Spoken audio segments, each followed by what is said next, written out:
Good evening. Hello. I'm back.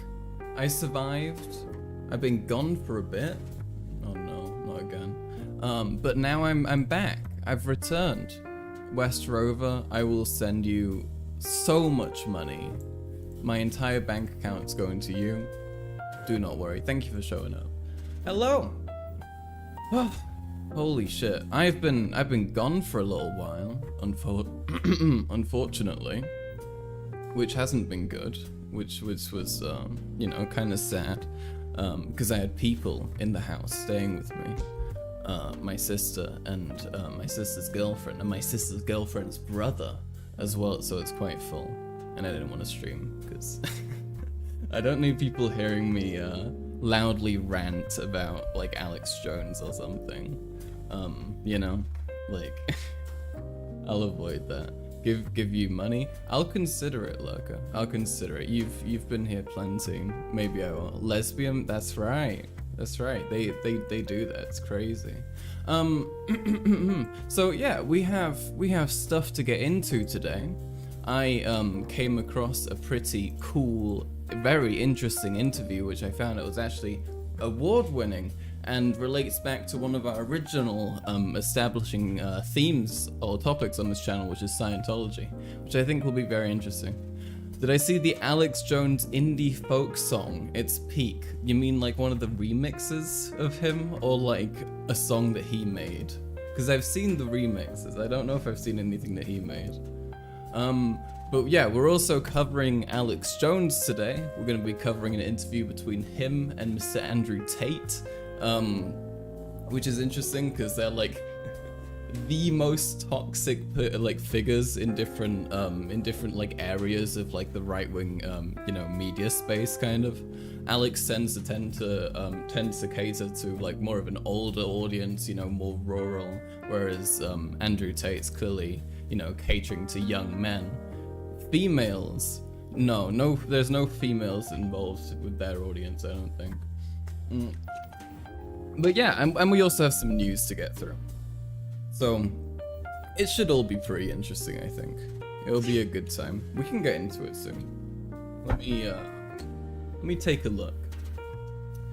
We can, gonna sound this out here. Okay, so let's take a look. We have stuff to get through. So let me see here.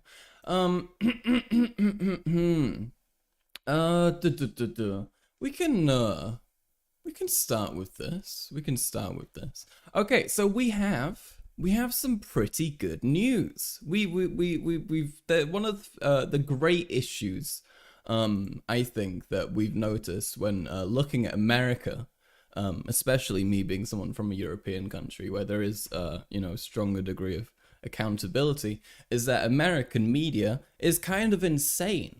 And they kind of let them get away with a lot, you know, especially if we look at things like Fox News, for example. So that's why this is pretty interesting to me. Let's see if this pulls up. Here we are. Push to strip Fox's broadcast license over election lies gains new momentum. So this is about how activists have petitioned the FCC to revoke Fox News' local broadcast license in Philadelphia. This would only be relevant to Philadelphia, but it could be replicated elsewhere, right?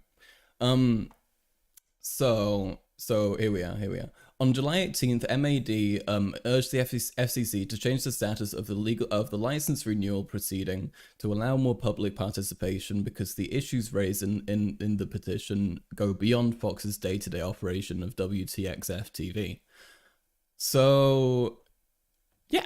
So this is pretty great. So the main thing that we see here is that even though they a lot of people do tend to, you know, open petitions and ask for things, usually it doesn't really go anywhere. Here we know it's kind of going somewhere because they did the thing, the FCC did a thing that they rarely do, where they open it up to the public to talk about, and they ask for public comment.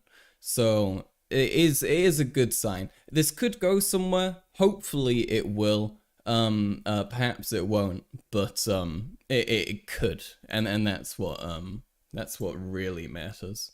So, Fox News, they could be getting more and more fucked. I mean, we've been seeing issues kind of pile up gradually over there, right?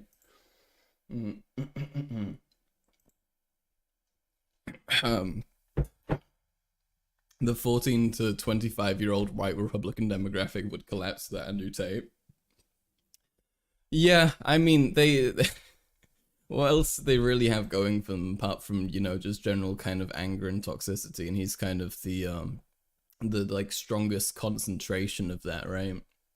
We had another little dark Brandon moment where he kind of went after some people again. He's a dog without a chain, this man. Nobody can stop him.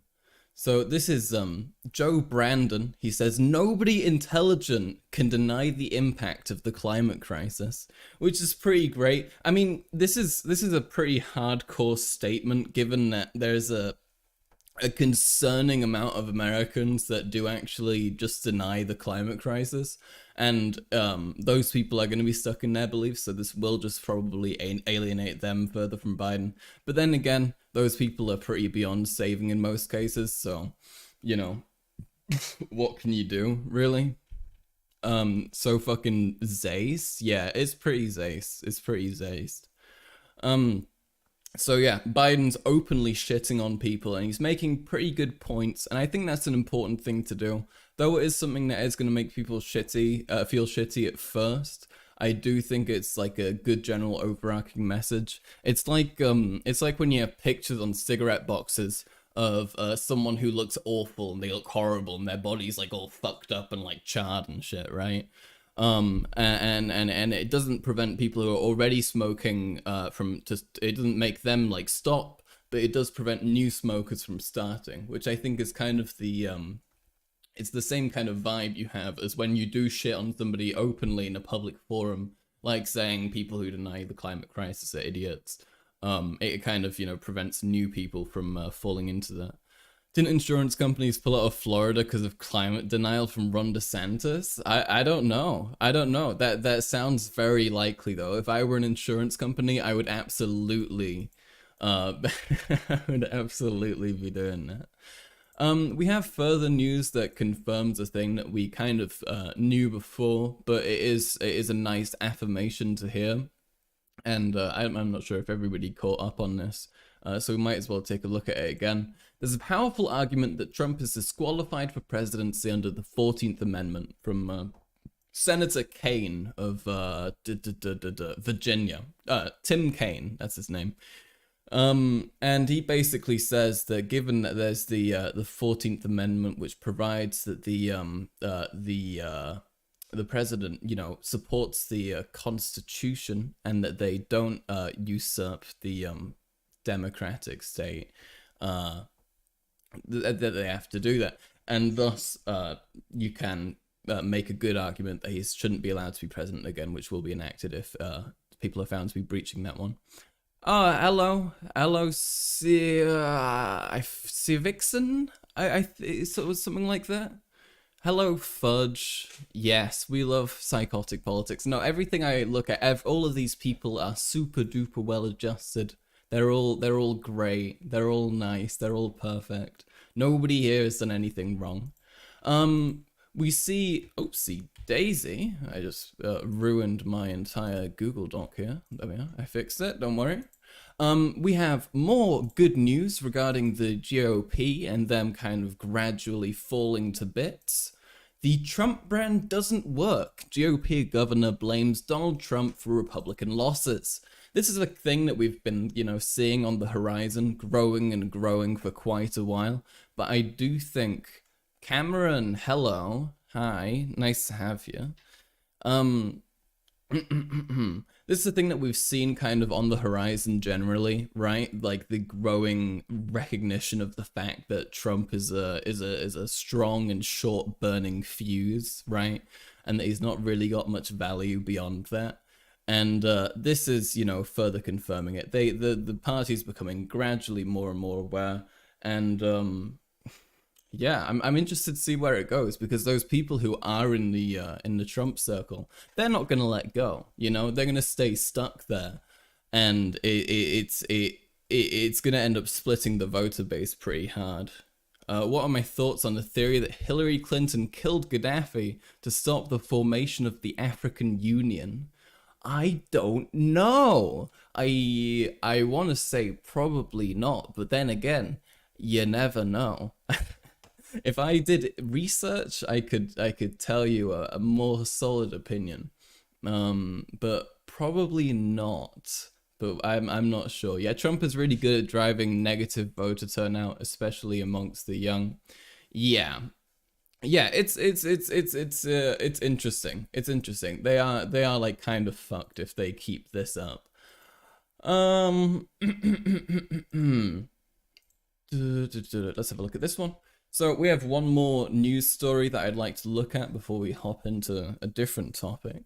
And this one is it's kind of humorous, it's kind of funny, it's kind of sad, and this is unfortunately a thing that I do a lot, where I bring up a story where people they did something a little bit stupid and then they ended up dead. So this is a story about a family who went off the grid in the Colorado wilderness and then fucking died because you often you're not gonna survive off the grid. And this is what happened to these ladies, unfortunately.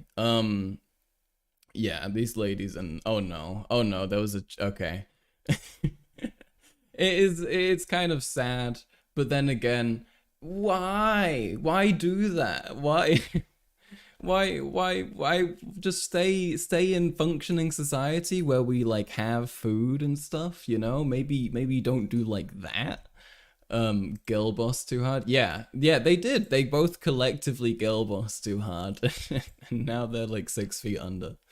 But I don't know. I have a hard time blaming people like this because, as I've said, I've got a kind of mental policy where I think you need to take pity upon the stupid.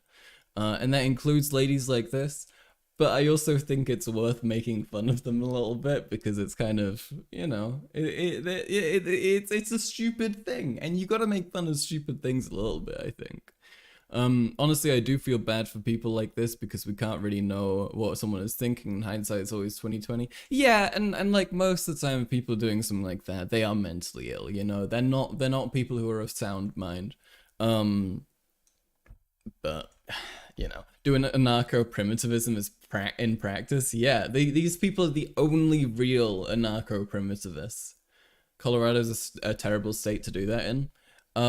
Yeah, isn't it quite like cold and stuff and like a little barren?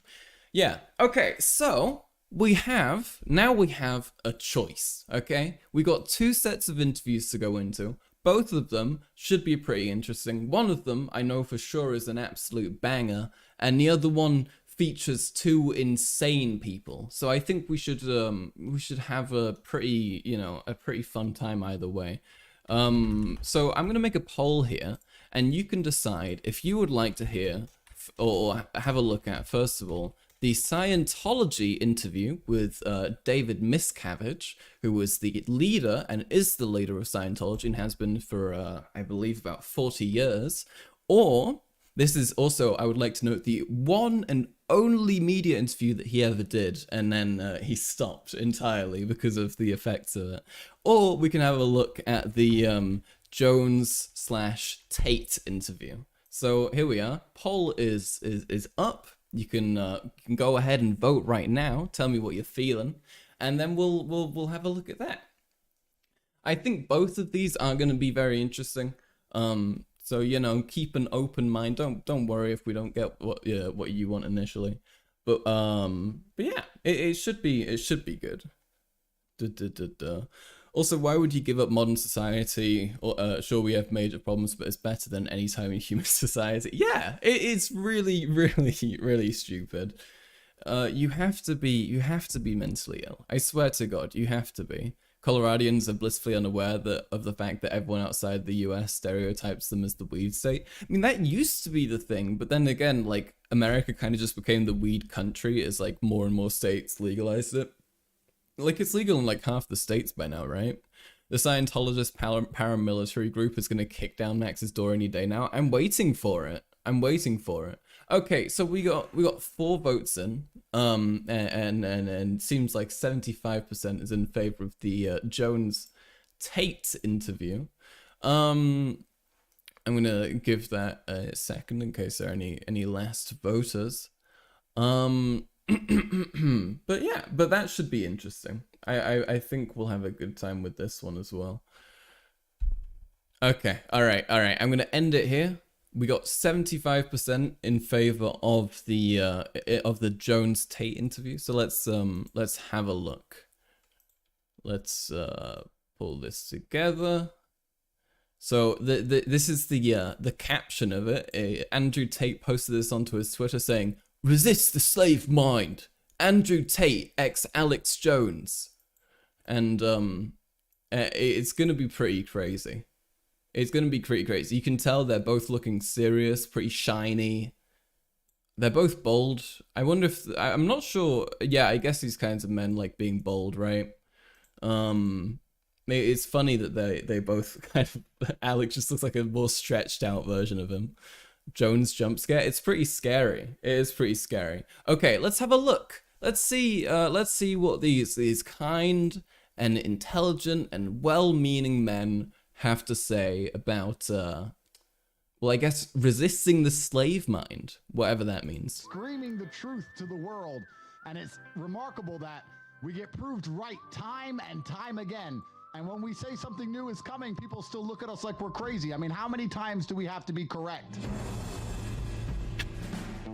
It looks so fucking stupid in this image. Losers and winners, and the winners are telling the truth, and the losers are just adopting all of the slave mind programming. And unfortunately, it's becoming more and more dangerous now to even say the truth, because these losers band together like hyenas and attack anybody who stands up and tells the truth, like they've attacked you and like they've attacked me. Andrew, I don't enjoy sex, Tate. Yeah, I mean that's what a real alpha male is like. He hates women so much he doesn't even enjoy fucking them. Pod people.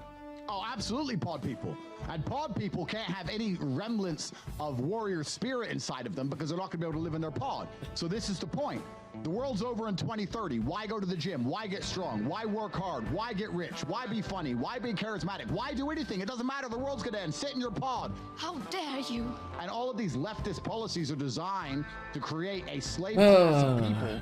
Which maybe we no skip ahead, get past the waffle. The people who are in charge of Let's see if we can get into the real interview. They don't have men in the way. The globalists are going to be able to rule over us. They want us fucking women bad. Men, however, true. Because then when something happens down the street, that's not supposed to happen. There is no way Andrew Tate hasn't slept with hasn't fucked another man to assert his dominance. I wouldn't believe that for a second. He would definitely do that. Andrew Tate is like a house cat. He thinks he's a fiercely independent warrior, meanwhile he's dependent on a system he doesn't understand or appreciate. Yeah, I mean, I would say he's more like a very annoying pufferfish, but yeah. I mean, I think he understands that he's bullshitting. But he just ladies and gentlemen, we've got the biggest interview you can. Did I see the tweet about Catboys being MK Ultra mind control?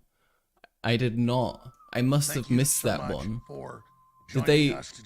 Is that CIA confirmed? Truly lives by the Nietzschean creed of that which does not kill you only makes you stronger. Is going to give us a long form, uninterrupted interview right now. We're very honored and blessed to have him. I've known this man for... This is fucking crazy as well. Imagine having someone to interview on your show and like the first graphic you show while the interview is going is a fucking like human trafficking article about them. 6 years.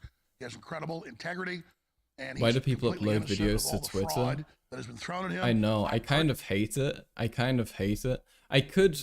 get this on the InfoWars site, just because I like the layout more, but I don't think it's that worth it. Personally have experienced the same tactics, so has President Trump, so has Julian Assange and others. This is how the CIA operates, and make no mistake, this is a CIA operation. That's probably better, right? Yeah. Mr. Tate, I know, can recognize that as well, because his father was in the Central Intelligence Agency and world champion. Oh yeah, his horribly abusive father, who Andrew Tate writes like lovingly about. He's like, yes, my daddy loved me so much. He would hit me around the face and then lock me in a dark room for 12 hours and I would say thank you. and he like writes about how much his dad was actually like the best to him. It's like the saddest fucking shit in the world. Best player. He is a multi-time world champion, a heavyweight kickboxer. My daddy and, left course, me. That was brutal man in the fantastic. world. Thank you, He stood father. up to Greta Thunberg and the carbon tax. I loved when you beat mother. Well, you know the rest of the story. So we're going to cover all I know that's the not big how political Andrew events Tate in the sounds. I world, don't know why I and the went Trump there. indictments and the open borders and the global central bank digital currencies. We're going to cover the war. See, they should have opened with this image, right? They should have shown showing this out actually make the like viewers empathize, not just this guy got done in for human trafficking. Ukraine. We're covered all. But first, I want Andrew Tate on the record, uncensored, unfiltered, to our massive audience, and undoubtedly tens of millions more that are going to watch this, to talk about what's really happening to him and his team and where he believes all this is going and how we can support him. And They think the human trafficking thing is a flex. Well, I mean, yeah, it depends where you are, right? If you're in the like manosphere space, then yeah.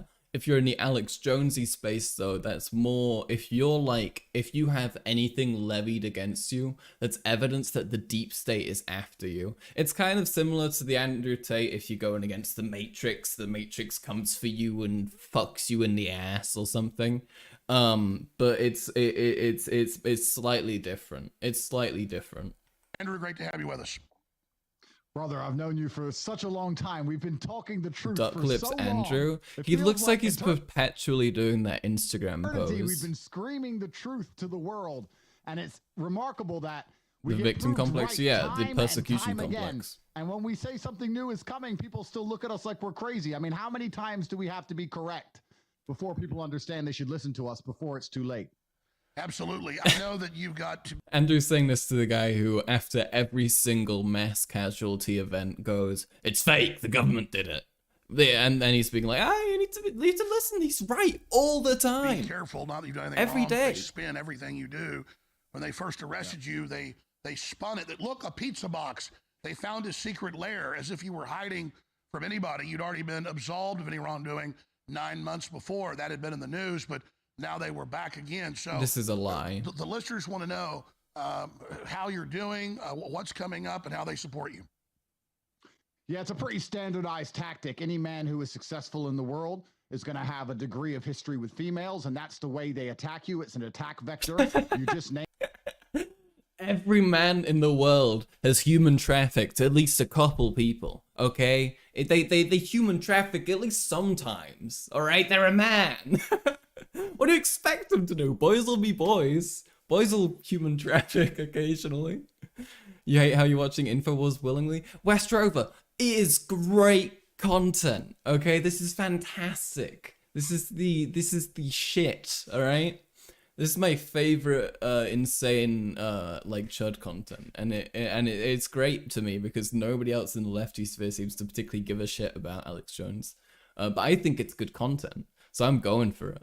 If this is the so-called Matrix, if the so-called Matrix existed, no one would know Andrew Tate exists. Well, I mean, it depends on how strong the Matrix is in your mind, I guess. With these people, there, everything's always very strong, but they're the one exception. Alex Jones has this very same thing, right? He's the one guy who broke out of the system, you know? Females, why does he call women females? It's so weird because he is a misogynist. I'm taking a guess, though. though. They did it to you. They've done it to Trump. They did it to It's just Assange. a They're trying to theory. do it to me. As soon as they Game want to get theory. rid of you, they will try and accuse you of the most heinous crimes because sexual crimes are heinous. It slanders your name, which makes the process itself a punishment. It doesn't matter if you're found innocent at the end of it because they've slandered you for years anyway. The process is a punishment, which is why they choose sexual crimes. They're also extremely subjective, hard to prove. They don't need any solid evidence, and they can go through your entire personal history and try and blackmail and bribe females who you once knew. Well, that's not true. That's why he was fucking in detention for so long, because it takes fucking forever to build a case. They can't just, like, do it, like, out of nowhere. The most popular chases on screen. To True. turn on you in an attempt to This is the #1 secret trans woman fan club. destroy your life. So it's a very common tactic. I think anybody with a brain out there understands exactly what's happening to me and what this entire attempt against me is, because it's absolutely asinine and insane. Well, I've never talked about this until now, but 5 years ago, I went to the FBI when someone tried this on me, and I was able to catch them trying to frame me and saying, give me money or I'm going to do this. And later we learned that they were connected to the same 3-letter agency that we've been having so many issues with. And so I do personally know what it's like. I haven't been caught in the ringer as bad as you have, but man, the way you've taken it, the way your brother's taken it, the way your team has taken it is just an example in stoic manliness. I mean, I'm sorry. Sounds like I'm kissing your ass, but it's just true. That's such bullshit. He bitched and whined so much. There is not a single, like, minute of that which was stoic. Like, he may have, like, postured as having stoicism with, like, fucking posting, like, shitty little poems from his prison cell, apparently. But that's some fucking bullshit. They bitched and moaned constantly. That is just not true. Yeah, I mean... Headcanon Tate is a trans man trying to overcompensate for his dysphoria. I mean, look, we've seen the conversations I've had on Twitter recently today. Some trans men are like the fucking worst individuals on the planet because they have the exact same issue that Mr. Tate does, which is that they're insecure that they're not manly enough. And so they have to like they have to reaffirm that everyone else is less manly than them, or that someone else is, so they can just like kind of place themselves in the pecking order somewhere. And that's what they do. That's what insecure fucking losers do. Didn't one trans med call me a fake bisexual? Yeah, they said that I need to like suck dick to prove that I'm bi, which is like a very fucking it's a very weird thing to say.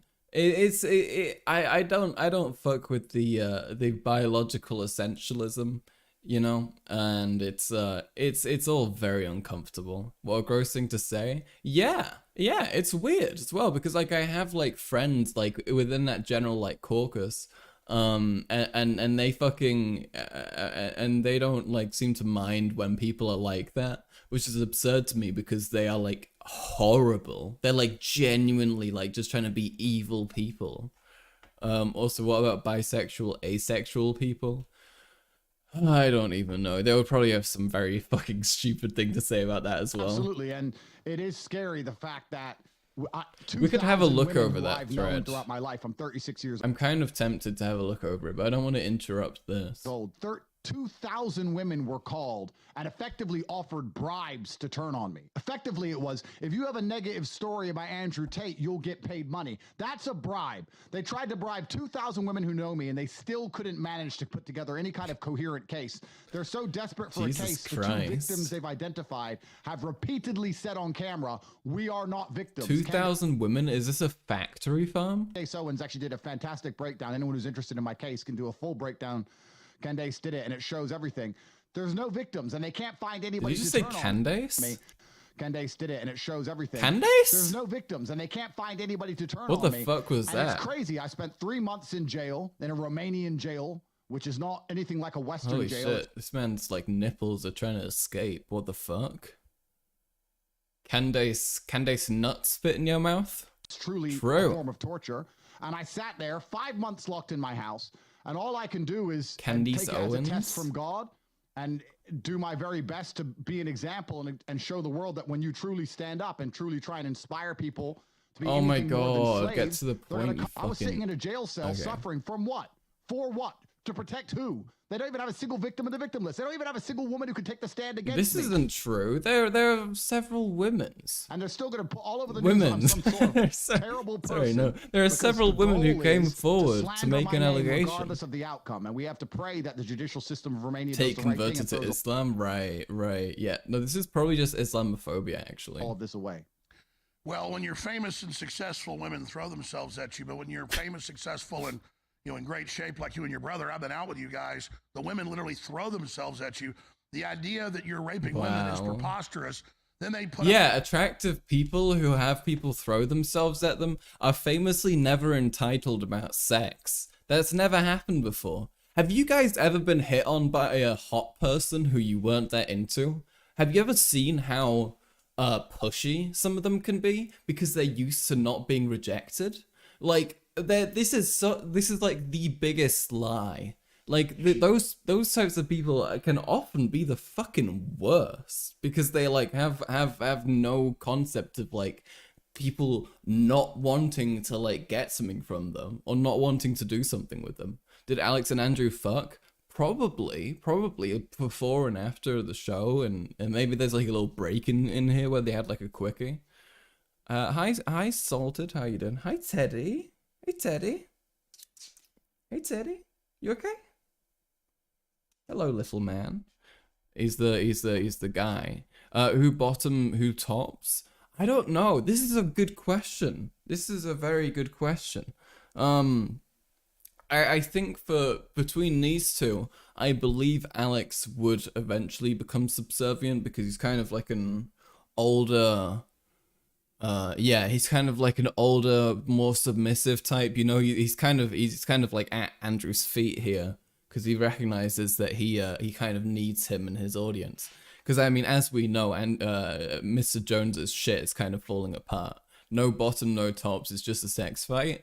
Yeah, maybe they're both like sword fighting because that's like the most masculine thing they can think of. Most paramount questions on the Carl Show. Yes, this is a very serious political stream. Okay. Hey Teddy. Wait, what is he doing? What's that little man doing? Some old video of you spanking your girlfriend when she asked her to. I think I spanked my wife 2 nights ago. She asked me to, and then the woman comes up and says, "No, it was a joke." Whoa, Alex, calm down. Don't tell us that, you fucking bastard. Look at this guy. Look at this guy. Hey, Teddy. Teddy? Teddy? Hey? No? Okay. I love this And guy. they call that evidence of you abusing a woman. It's ridiculous.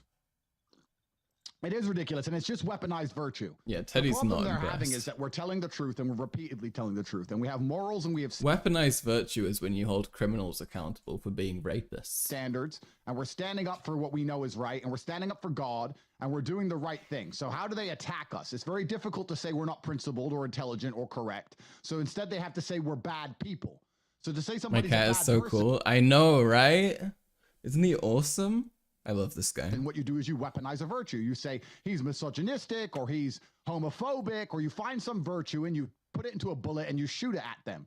And it's all just character assassination tactics. They can't say we lie because we tell the truth, and we keep repeatedly being proven telling the truth. So instead they have They can't say we lie. He's saying this to the guy that just like got like into $1 billion of debt because of how much he to lied. assassinate our characters. That is their primary goal. Also, how much Andrew's also in exactly the same situation, actually. Yeah, no, because he was done in for using the Loverboy method and like trying to like lie to people about how much they mean to him or something before he then like employs them for sex. These are both fucking historical lies. You can't say you don't lie. Objective, and that's why the process itself. It's like their is a whole punishment. career. I tell you, the BBC in the 18 months the BBC have been printing about me being a human trafficker, because they've done an article a day every day for 18 months.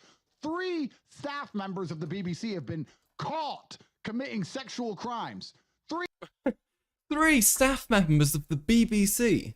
Wait, the BBC, the same one that's existed for like 100 years and probably employed like, you know, like dozens of thousands of people. They only had 3. I mean, that's the. I don't know. That's not even like that bad at that point. You know, like I mean, it's bad that it happened, but the rate.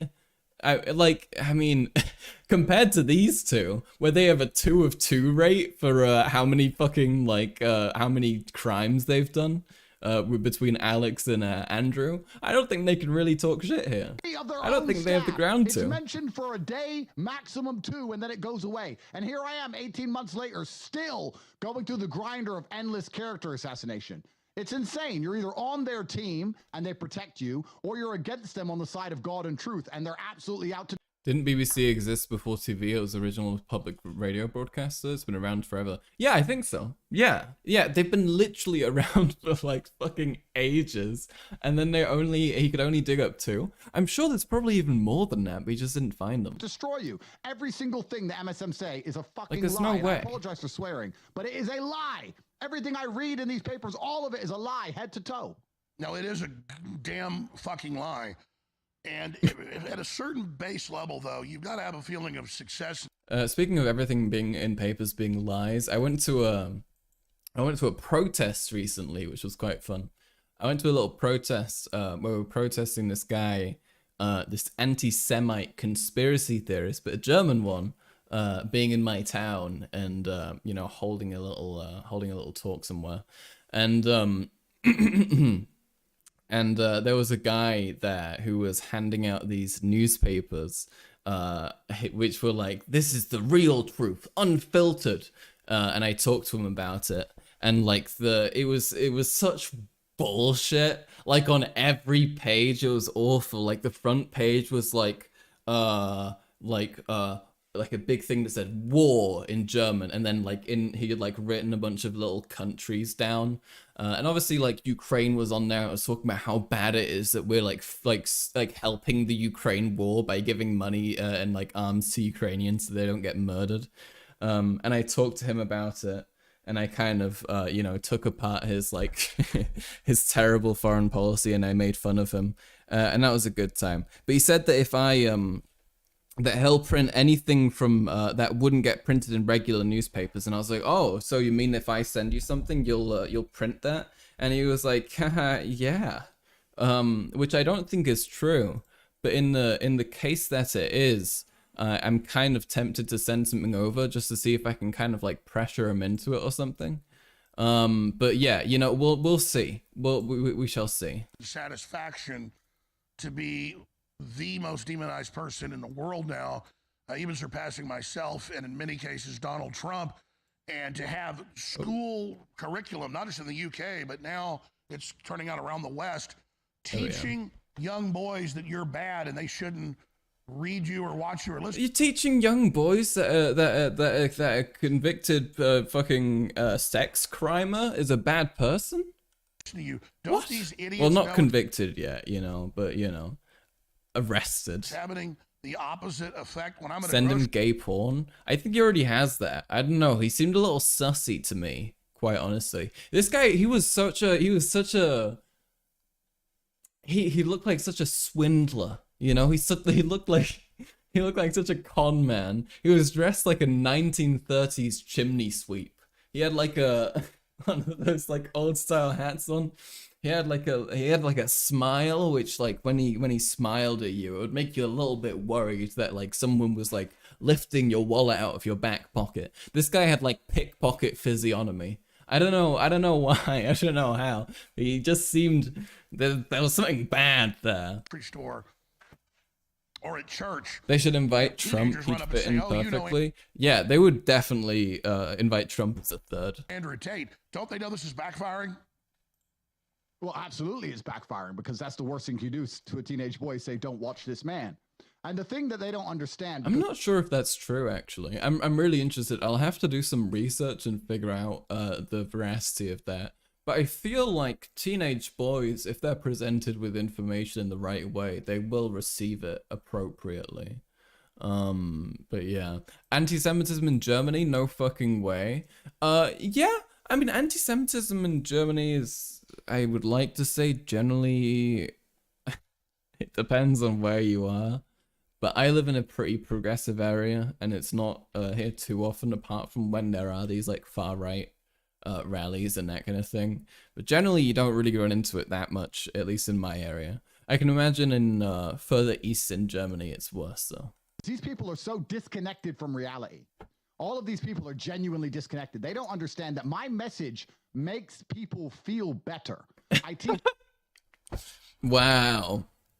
That's true. That's true. That's also the same argument you can make about telling people to, like, I don't know, pump heroin into their arms because it'll make them feel good, you know? My message makes people feel better. My message is the real good message because it makes people forget about their problems for a second because I just bullshit them.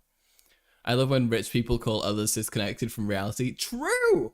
True. teach men to be strong. I teach men how to make money. I teach men how to be confident, how to be motivated, how to be disciplined, how to be diligent, How to do sex be crime. hardworking. If a man adopts these qualities and applies them to his life will get better. This isn't a matter of just consuming content on the internet. This is a matter of people's lives genuinely changing their day-to-day reality. If that I would also like to note another thing here, which, along with my Scientology research, I've kind of been picking up on.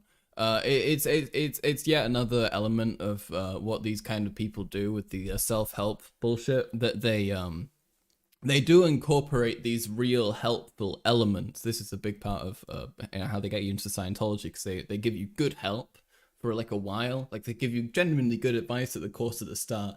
And then later on, you have to start paying more and more, and you pay for more inane shit, and it becomes less and less actually helpful. And that's exactly what Andrew's doing here as well, right? He's drawing people in with advice that could be, you know, somewhat helpful to them if they are like socially R-worded and they need a little bit of help. Then, you know, sure, it could help for somebody to kind of lay out what cues might be, how you kind of interact, how you talk to people. Not that I think he's probably like a good source of advice for that, but like, the draw at the start, you know, is usually one of like a somewhat reasonable educational one, and I think that's worth noting. happens, if somebody's day-to-day reality changes because they're a fan of me and they listen to If my you content, kidnap people, your life will be better. True. who do you think you are to come along and tell them to stop and go back to misery? It's never going to work. It's never going to work. And the reason I'm so heavily demonized is not because the things I say, it's because I am so massively influential. And when I'm teaching these young men, these young boys, to have any degree of standard for themselves, Well, that's the most stupid shit I've ever heard. It's not because of what he says, it's because of the influence he does with what he says. degree True. of parameter It makes so much of sense. what they will He's so accept smart. inside of their minds, they see that as a threat to the slave programming. If a man stands up for himself and has self-respect, he doesn't want to wear a mask because he respects himself. He doesn't want to take antidepressants. He respects himself. He doesn't want to eat the bugs. He's gonna kill himself because he respects himself. He respects himself.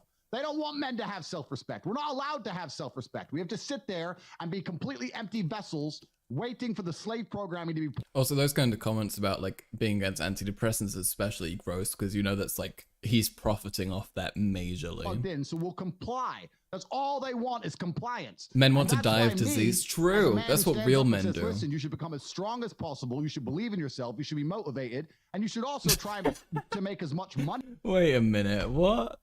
Oh my god. Wait, which one is that? Was that Normandy? I am so massively I don't think influential. toxic And when I'm masculinity teaching is these what young men, saved these young people boys, to there. have any degree of standard for Hasn't toxic masculinity in the army led to like a massive rate of like veteran suicide? And like, I feel like the army is like the worst example for like where toxic masculinity is a good He thing. respects himself. He doesn't want to eat the bugs. He respects himself. Oh, Men to have the self-respect. bugs! You will eat the We're not allowed bugs! to have self-respect. We have to sit there and be completely empty vessels waiting for the slave programming to be plugged in, so we'll comply. That's all they want is I think someone has to tell him that most men didn't participate in Normandy. Does he know? Does he know? Yeah, we should. Somebody has to let him know. You think he's convinced he was there? He's like ingrained the memory into his mind. He just kind of like made it up, and he adds little details as he goes along, like kind of loosely relating to his modern materialism. It's like, yeah, I was with my brigade at Normandy, and I was running over them. I was winning. compliance. And that's why me, as a man You've who already stands eaten bugs. They are literally in everything. up Based and as says, they "Listen, should you be. should become as strong as possible. You should believe in yourself. You should be motivated. And you should also try to make Sorry, as much Teddy. money as possible, because money is a very important weapon in the fight against slavery. I am seen as public enemy number one for genuinely improving people's lives. That's how evil these people are. Let's unpack what you just said, because it's so true. The average millennial doesn't want to drive a car, doesn't want to have money. They're living with their parents. The average millennial doesn't want to have money. They hate money. They hate being wealthy and not struggling financially. They say they have no vision of the future. That's been instilled in them by the social engineers, by the social architects.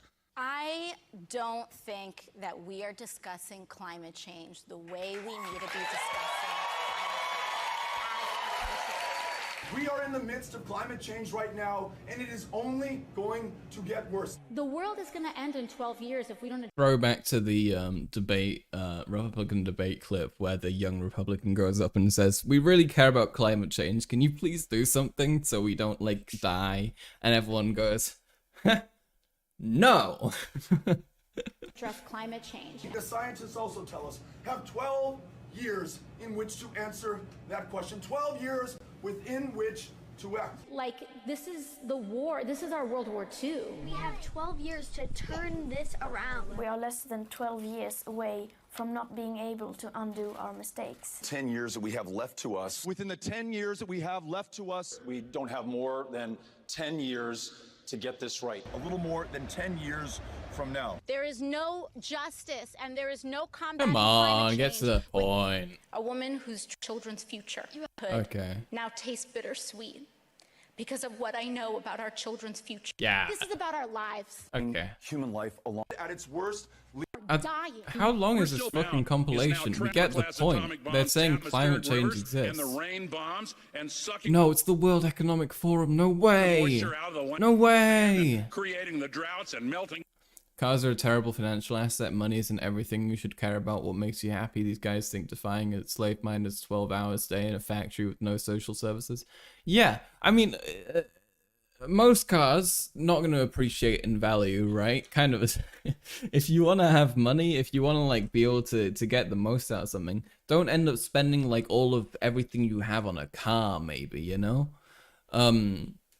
They think defying a slave mine is 12-hour days in a factory. That's the other thing, right? It's very ironic because it is like, you know, you need to break out of the system by just returning to the system that existed like, I don't know, like 30 years ago when people were like working even more and they wanted to kill themselves even more than now, and we were like less socially aware of how bad that might be. Like, there's no real argument here apart from just let things be worse. The ice and raising it's the sea Jews, level I mean and globalists. True. Climate refugees They definitely don't mean the Jews. They would never mean the Jews. 1 billion in this century. Look at the xenophobia and political authoritarian trends that have come from just a few million refugees. What about 1 billion? We would lose our capacity for self-governance on this world. We have to act. Yeah, he's right. I mean, if these people genuinely hate immigrants so much, which they do, by the way, we know this, then they should be fucking pro all the climate change, like, insurances in the world, so we can, like, prevent it from fucking happening. If you don't like brown people, which these people clearly don't, then fucking make them help their countries, like, be functional and give them the infrastructure they need to survive, and so give them the money they need to invest in that, you know? Like, what the fuck do you expect? The hustle culture grind set stuff has literally been astroturfed by millionaires and billionaires. It's embracing a slave mine, not defying it. Yeah, absolutely. I would love to see if I can find some evidence that it is like pushed by them explicitly, or like some documents where they talk about it or something. But that's like absolutely a thing that I believe is going to be true.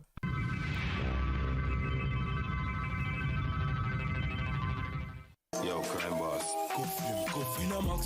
Oh wow. Okay, I'm gonna turn this off because I don't know about copyright. Sigma grind set. Instead of paying your landlord, pay me. Yeah, Sigma grind set. Go broke paying for my shitty little course. Exactly. Oh wow. Why aren't they even putting in a real Andrew Tate original? Andrew Tate has some songs that he wrote and are absolutely terrible. And I don't understand why they're not putting those in instead. Resist the slave mind, yes, by overworking yourself. Can they, okay, a lot finally. of listeners have complained in the last 2 years that our amazing high-quality coffee has not been available. And that's my because God, the prices fuck went off, up too Alex. high for the raw beans and the quality had Holy gone down shit. some. I turned down This is so funny. They're putting this in the full cut of the interview. many companies, and you gotta remember this is that I have it and try it. I know you're Okay, let's have a look at these these copies. Wake Up America, Escape the Prison Planet. Oh, that's a reference to his other platform, prisonplanet.com, which is owned by him and Paul Joseph Watson. Or Tip of the Spear. what he frequently refers to his audience being as the ones who are leading the charge against tyrannical America. Buy the coffee? No, I don't want to give this man money. When I look, if I oh, the cat's gone. Oh, the cat's over there. Okay. When I get a larger audience after however long it takes of streaming, I will spend some time. I will spend some money investing in horrible InfoWars products, and then I'll get some coffee, okay? And then we'll try everything out a little bit. Buy the merch. No. You're gonna be hooked, which will then fund your operation. But later, maybe. Go to InfoWarsStore.com right We'll see. now. For journalistic Let's get the purposes, I think it's okay, but I need to have like enough of an audience to justify medium roast that. Wake Up America. And finally, the best tasting dark roast tip of the spear, now exclusively available at InfoWarsStore.com. It is very interesting to me, like the kind of quality of like self-satire available in this sort of thing, you know, because that's what a lot of InfoWars and Alex Jones kind of is, right? A lot of it is kind of self-satirical to a degree, and it's very interesting to me, like how that functions, because it kind of gives him space to say that everything's kind of a joke, but it also gives really delusional people the space to believe that they're actually you know, it is actually like that hyperbolic and that extreme, which, you know, is something that Alex wants, right? So that's what concerns me about that. I like how conservatives have the wake up narrative. Are they trying to say they're woke? Are they leftist wokeoids? That's the that's the other thing, right? How are we gonna take the wake up term but not claim woke? I feel like they did at one point. I feel like there was at one point about where like neo-Nazis were saying stay woke in a kind of way of like stealing and making fun of the progressive slogan of when people using that like in 2018, 19ish. But I can't remember. Teddy's doing the bread thing. Yo, he's fucking breaded up right now. Teddy, are you breaded up right now, my guy? Are you breaded? He's breading. This is crazy. And then the average young man, on average, gets treated bad by You will drink the coffee. You will take the brain force pills. You will eat the elk meat. Yes. The women have been brainwashed. They've been entitled. See, that's average. what that's oh my god, what's his name? I want to say Fauci. It's not Fauci. That's the WEF guy if he was based. And they don't know how to stand up Klaus Schwab themselves, so they get run over by women, even if they actually still go out and date women. And you know, my son's good-looking guy, really smart, has had a lot of girlfriends, but he would get wrapped around the axle with them and have a lot of issues. He's like 21 now, and he has had a huge turnaround. And he was never that bad, but he calls it a turnaround himself. About 2 years ago, watching your shows, you would turn your listening face to into a cherry by only eating meat. He's in control of the relationships. Hell yeah. He's confident. As any real man He's would. doing great in business now. He's doing amazing things, and I really owe. You know, I think part of the reason Andrew wears the glasses so nobody can see when he gets bored and his like eyes start getting sleepy. Alex Jones once claimed he slept with 100+ women, by the way. Yeah, he claims that a lot. I think he once I was listening to him once and he said that by the time he was like 17 or 18 he'd slept with like 300 women. Which is I don't know. For me, when people say that they have like a massively high body count, my conclusion is like, why didn't anybody want to sleep with you again? Why is everyone only sleeping with you like once? What are you doing? Like, I feel like if you do a good job in bed with someone, you're having like a good time with them, surely you just want to continue and like explore that at like, I don't know. I feel like whenever I've like been with people, it's been like a nice, like, you know, like either like 3 or 6 or like 12 months at a time of kind of, you know, exploring stuff together, and then you move on. But like going from like person to person to person to person would just be exhausting and like not fun. I feel like that would be kind of gross. 100+ at once, that would be kind of crazy. For that, and it's because that's why you need Alex Jones supplements, so you can bed 100 women at once. That's the path of a man, and that's being attacked because The globalists are threatened by men being independent because they can't be pushed around and controlled. If they don't have men in the way, the globalists are going to be able to rule over us. And that's the thing women need to realize. Women are the most depressed they've ever been statistically. Women are the most alone they've ever been. They're the most unhappy. And it's because they're being taught to reject the biology of who and what we are. I don't think that's true, actually. I think women have a statistically higher rate of being in a relationship or being happy in a situation that they're in than they have in a while. I know the depression rates are up, but I believe that in terms of relationship satisfaction, women aren't doing so bad. Absolutely. Strong men make women happy. I get called a misogynist all the time for telling men to have standards. I think constant one-night stands would kind of suck. I much prefer one person for a couple of weeks, months, and then moving on, and maybe maintain some links here and there. That's what you do, right? Then you have your people. You hit them up every now and then if you want to do something, and it's kind of nice. And then and that's how it is. And then you end up having her slept with like, I don't know, like maybe like fucking like, I don't know, like 8 people over like 4-5 years or something, or maybe like a little bit more or a bit less than that. But I think given that some things will just last a lot longer and some things will be shorter, that I feel like that's fine. These people who like seem like they like need to have like the highest body count in the world, it just reeks of insecurity to me. And with standards and principle and capability and competence make women happy. The number one way to improve female mental health is to make men better men. And the reason they don't want men to be strong and have any kind of control over their relationships or their households is very simple. Females are easier to sway with an emotional argument. If you have a bunch of households... Oh my god, that's so funny. Females are easier to sway with an emotional argument. They're coming from this guy, coming from this man, Mr. Emotional over here, Mr. Angry, Mr. I hate women, Mr. Aren't you pissed off at the system? I love when people say, females.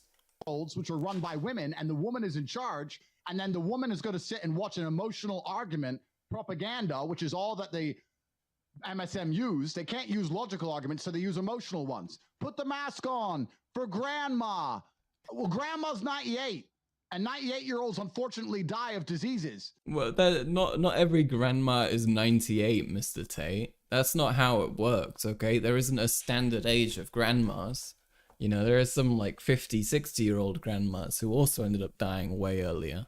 You don't want your grandma to die, you emotional fuck? Yeah, you care about the lives of your relatives? What are you, a pussy? And telling a 6-year-old kid to put a mask on, or a 21-year-old strong man to put a mask on, because 98-year-old grandma might... You know that Andrew Tate thinks that if somebody's physically stronger, they have a better immune system as well. You know that he thinks they're like immune to like getting any sort of disease. He finds out about like a strong man having a heart attack and he's just like, what? And he like kind of breaks down and he gets really sad over it because he doesn't understand. Get sick. Doesn't even make any logical sense, but it's an emotional argument. Strong men can't get emotional COVID. arguments easier than men. So how do you control a populace? It's very simple. You subdue the men, you make the women in charge. Yeah, you make nobody cares about COVID, but they won't let go. It's very funny. Because women are more likely to hide the fact that I want Oh no. The system means the 19 care about is control and maximizing profits, and I don't think many people understand that. Let's go to For a that. long time, They still bred it up. we've been Let's go. exploiting the second and third worlds because someone has to lose for another person to win. There's no light Good without job, dark. Teddy. We've been exploiting the second and third worlds for a long time to be prosperous in the West, and that's now changing for a variety of reasons, which will be a very long conversation. Hell But yeah. the globalists have no problem exploiting the first world and simply turning it on its head, destroying the societies of America, destroying the societies of Europe, doing whatever they need to do to make endless and I like how the clips of the first world being destroyed is just like non-white people protesting. forever profit, and they'll simply move to a penthouse in another part of the world. They have no problem to move to Africa, or they have no problem moving to the Middle East. They have no problem to live in Asia. As long as they get forever profits and billions of dollars, they'll let Europe burn. And all of these leftist policies are designed to create a slave Senegal class is of people destroying America. which have no True. interest in trying to preserve the sanctity of the nations they live within. Andrew, I totally agree here. And I want to drill more into this. When you see Al Gore and King Charles and AOC and Beto saying, hey, the world's going to end in 2030. And That's not what they're statistically, the young people say, saying. That's not what they're saying. When they say we have fucking 10 years left, it doesn't mean that. It means that we'll be past the point of no return in 10 years. You fucking morons. I'm not going to get a job or live or have kids because my life's over. That is literally a psychological warfare virus that's been put into their minds, and it's just preposterous. Everything's a virus I looked now. at the heat records. The hottest heat in the U.S. was back in the 19-teens, the 1930s. The hottest temperature ever at Death Valley was 134. It hit 130 this year. They're lying, and there's headlines, don't go outside, it's too hot.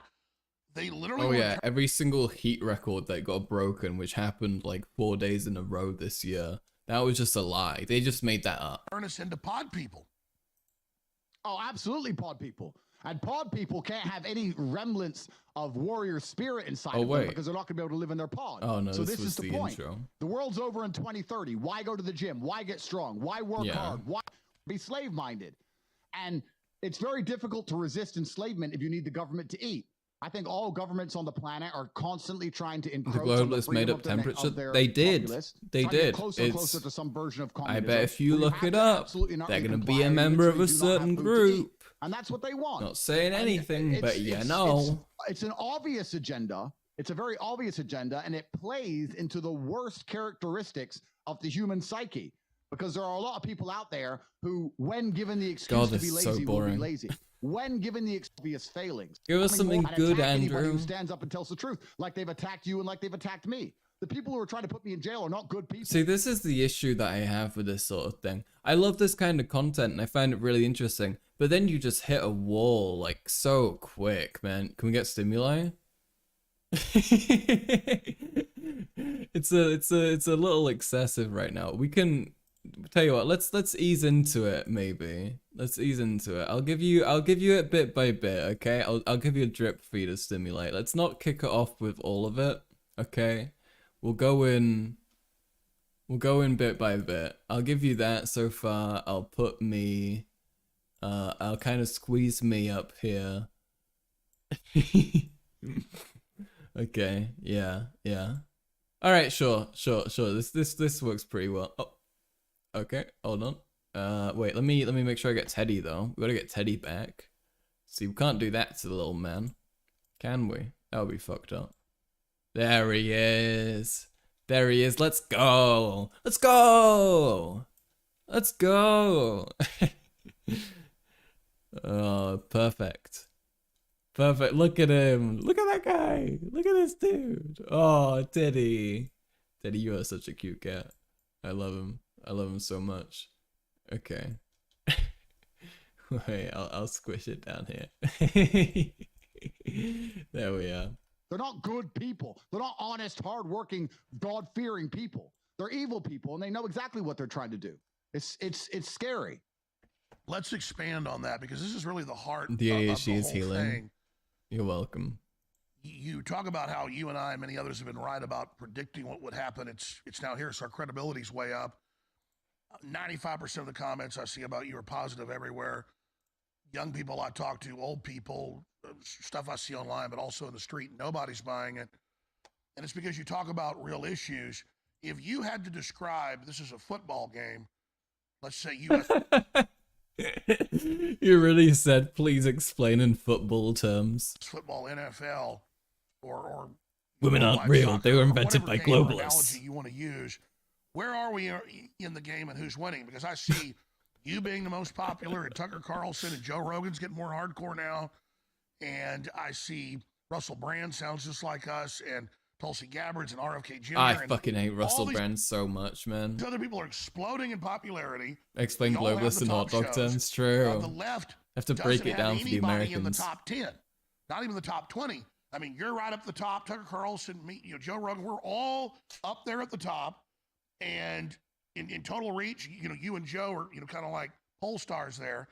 But wait, is he putting him and Joe Rogan in the same category? Because that's some bullshit as well, right? Like, as much as I don't like Joe Rogan, to say that he's a manosphere influencer to the degree that Andrew Tate is at is an absurd lie. I'm not measuring things here as individuals. I'm looking at it as We're talking about the truth. We've been doing it for a long time.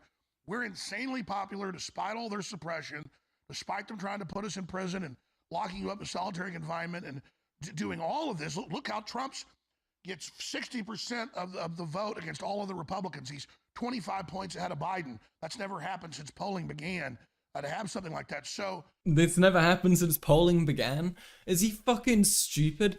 Yes, it has happened that somebody who's been president for a while will have lower approval rating than the last candidate from before. That's a pretty common occurrence, actually. That's pretty normal. Was Andrew actually put in solitary confinement? I think so. I believe they did. I think they did. I hope so. Because fuck that guy. The system has the money and has the... You know, my view on this as well, because I talked about this on Twitter recently, in regards to if people should suffer for doing evil shit, and I want to lay this out as well. I think the justice system needs to be a combination of punishment and rehabilitation. Primarily rehabilitation, but also punishment can be a function along the way to rehabilitation, right? It obviously, if you do something wrong and then you experience negative consequences for it, you're going to be more likely to not want to do that and to recognize the badness of it, as long as that punishment is executed correctly.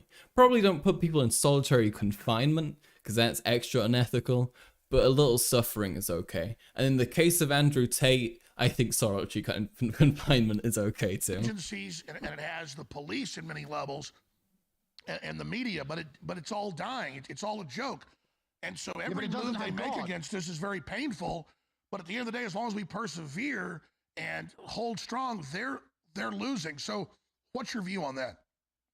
Absolutely. They don't have God on their side. The moral arc of the universe bends towards truth. It takes unlimited energy to continue to propagate a lie. Oh my god. Wait a minute. Wait. Let's have a look at Alex's face though. Bends towards truth. It takes unlimited energy to continue to propagate a lie. It's very different. I feel like you could kind of see something in his eyes happen when he said that. A little genocide is okay. No, okay, look. That's a little bit excessive. I don't think I said that. Okay, I don't think I went that far. Wait a minute. Oh, look at that guy. Look at that guy. Look at that boy. Look at that boy. Holy shit. What a guy. What a guy. What a lad. What a legend.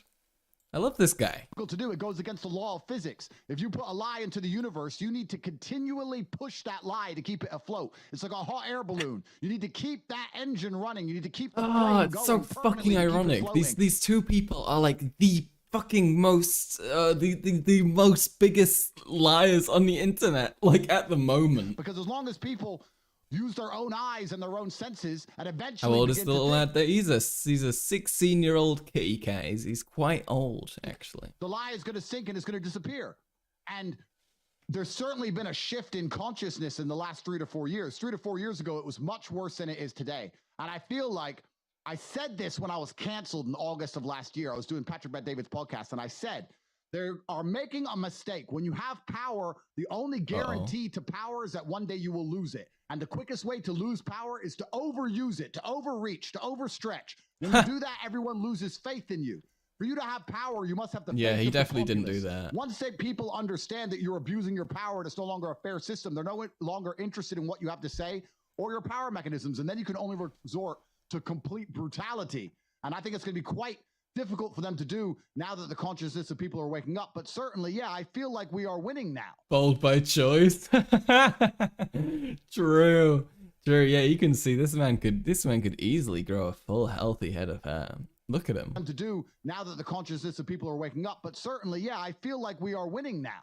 I feel like you and I have been through the trenches and suffered the absolute worst of it 5 to 6 years ago. And now most people understand. They overstepped with the COVID lies. They overstepped with the censorship. They overstepped with the election lies. They overstepped trying to say anybody who tells the truth is a sexual predator. They overstepped by protecting all the people who we know do genuinely bad things they refuse to talk about. They overstepped so many times. Wait, protecting the people who do bad things that they refuse to talk about? Is he talking about, like... I don't know who he's even talking about here. I assume he's probably, in the context of this, he's talking about, like, political opponents. He's being like, probably like, Hillary Clinton needs to go to jail. Hunter Biden smoked a drug once. But sometimes when people say that, they talk about like Jeffrey Epstein, and he's just like a version of Jeffrey Epstein for like mildly older women, but not even like adults. It's just like 16-year-olds. Times now that people have a thirst in their hearts to know what's really going on, and that's our chance to finally make it clear to people. And I pray we can finally get through to people to a level where next time they try the next big psyop, which we can talk about, which might be coming up soon, everybody rejects it. Because there's something really important, Alex. We talk always about who controls the world, but ultimately, without our compliance, they can't control anything. We control the world. A mask mandate is a piece of paper. It's a piece of fucking paper. That's it. It's cowardice that makes that have power. If everyone wasn't a coward and stood up and said no. I mean, I guess that is how laws work. Yeah, you have to believe in the law. I'm sorry, I respectfully decline that it's over. We still control the world, but that's why they're trying their absolute best to make sissies of all of us. Wait a minute. Oh my god, wait, you can't fully see this right here. But this is a graph that says COVID-19 deaths before and after mass vaccination program. Oh my god. So the cause of all the excess deaths here, definitely not COVID or anything. Definitely not that. Definitely not just people dying from that. It's the vaccines that killed them. That's why people with the vaccine had like a 1 in 5 chance of dying of what a non-vaccinated person has. Absolutely. I want to talk about that because we talked yesterday. Infinite popping sounds paper? You said, well, we always have a great time. We'll just discuss the waterfront. But you said, I do want to get into new lockdowns. And I talked to a TSA source now. The new lockdowns thing is crazy. I don't know where they got that from because nobody seems to actually give a fuck. Starting with federal employees, TSA workers, the middle of September, and then try to bring back airline mandates in October. Also, it's interesting about the lockdowns because they constantly forget that it's Trump who instated them. And I broke that Friday morning that they would do the main rollout Friday evening and say, oh, colleges are locking down and Lions. Oh, mic popping. Oopsie daisy. States locking down and corporations are locking down and, they're going to make people wear masks. They're going to ask for vaccine passports. And so the story became the biggest story the last 4 or 5 days. I mean, just massive amounts of people waking up, huge coverage. Senator Paul's come out and said it's a total fraud. And so it's really a watershed moment that we're not going to just sit here and let them roll out the incremental psyop. Okay, I'm really bored by this. Let's hop ahead a little bit. Oh, we got another ad. Let's have a look at the ad. Now in Syria we have more 1 million orphans, subhanAllah. And I also promised to provide full accounting and receipts to prove that money goes directly to charity, to feeding children in war-torn countries. What? What is what is this virtue signal out of nowhere? What the fuck? Wait, Andrew Tate's now an altruistic supporter of war-torn countries? Oh! It's because there are Muslims there. I bet you. Look, I don't want to make any assumptions, okay? But I bet you if there's any reason why Andrew Tate is suddenly giving special attention to countries like Syria, it's not because he actually gives a fuck about people who are victims of war. I think he's just trying to get more of an audience. The Tate pledge. Jesus Christ, that's fucking gross. How can you balance between pretending to be like the most like helpful, like pretending to be like the most like cool, evil, badass guy on the planet, and then also being like, yeah, actually, give money to poor people, like, and then also being like, just don't be poor. Like, you can't do both of those at once, I feel like. Alex Jones here in the next 60 seconds with some very exciting announcements. Oh my God. Vitamin Mineral Fusion is a bestseller. It's an amazing product. Oh wow. All the key amino acids, all the essential vitamins, all the that looks kind of minerals, good, to be honest. I can't lie. Live and be healthy in one tasty, delicious powder that you put in a pitcher, mix up, drink in the morning. Wow. Lunch, nighttime, middle of the night. I'm gonna have it this. Is simply amazing. I'm gonna only eat that. Okay. Okay. Let's see if they get to anything good. I think we'll give it a little bit longer. But if not, we'll ditch this one and we'll take a look at the other thing. Because holy shit, I'm getting bored, dude. So many other great products. Go to InfoWarsStore.com right now. And you know, it's very interesting we say this because I don't want anyone to think we're inciting violence because that's not what we're doing. Even during the last COVID lockdown, you can resist so easily in a non-violent way. If I went into a store and they said, literally all Alex and Andrew do is talk and nod their heads. It's getting boring. mask, Yeah. don't have one, sorry. Let's see if I'll there's give you anything one. Okay, give me more one. here. And then We'll I wouldn't walk over to take it. wait No, a little I bit. stand- Okay, masks is such a dead topic. Let's jump ahead. 5 minutes. See what they're talking about here. In a coffee shop, goes over and asks a girl out. The other guy grabs him and says, "That's rape. Don't talk to."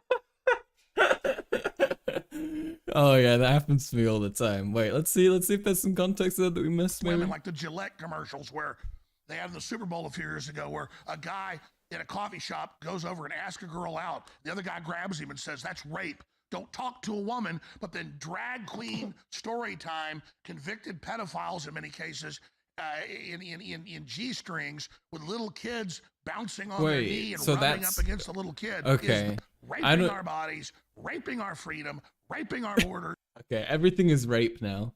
Talking to someone isn't rape, but when they allow drag queens to exist, that is rape. The fuck is he on about? I don't even know, Lurker. I don't even know at this point. Now they're just angry about drag queens, I guess. Influences and say, no, this is garbage, and he's never done anything wrong within the borders of our country. And that's what we're going to see what happens. Because now we're in a process, it's a judicial process. It might take 6 months. It might take 2 years. I don't know. I think distance from the event is probably a tactic that is in the minds of the people who understand that nobody believes this anymore. Okay. Yeah, I don't see this going anywhere. We'll give it, we'll check again a little later on. Perhaps there's something. Maybe somewhere. I just noticed the numbers stopped moving, which isn't a good sign. Maybe this is broken because it's on Twitter, and Twitter video hosting is awful. I'll reload the site. Let's see. Yeah, this is pretty much what I'd expect from these two. I was hoping it would be more substantial, but it does make sense. Let's see what's over here. Have to understand exactly what your dream life is. This is more than just an exercise. You started working on your essay and you come back to what all of this? Oh, this is the stim screen that we have up right now for when we watch content that gets really boring. And so I kind of take mercy upon my chat by offering them an escape by way of Subway Surfers footage and roller coaster videos, and also my cat, who's he's chilling down there. He's being a cute little guy. We've also got a primitive tech video up in the corner if you want to watch that. My cat is cute. Thank you very much. I'll let him know. Hey Teddy, you're cute. You're a cute little guy. Okay. Yeah, he's very thankful. He said thank you. Yeah. Exercise and understanding how to become a successful person. I like how Andrew hyped it up and it's the most boring shit ever. Yeah. This is an exercise in life. It's the same with everything he does though, right? Like every time he's just reiterating the same 5 points. Without diligent planning, without concise, compendious plans. This is shot very nicely though. I like the look of this. The chance of you achieving nearly anything is zero. So for that reason, I am asking for you to submit to me your vision for a dream life, and I will tell you if you stand a chance of achieving it. Oh, that sounds kind of fun. That's kind of interesting, interesting little thing. CobraTate.com/thepath. Should we have a look? Should we have a look what the path is that Mr. Cobra Tate is talking about? CobraTate.com/thepath. Woman, masks, globalist, matrix. It is the same and repeated often. Pretty much. Here we are. Here's the page that we're taking a look at. Oh, right. Wait a minute. Let me get rid of this stimuli for a second so I can actually show you this properly. So we have a website here, and what it's offering me first is to enter my name, which I don't think I'm gonna do, quite frankly. Last thing I want is for Andrew Tate to have me on file somewhere. A bit scary. Okay, here we are.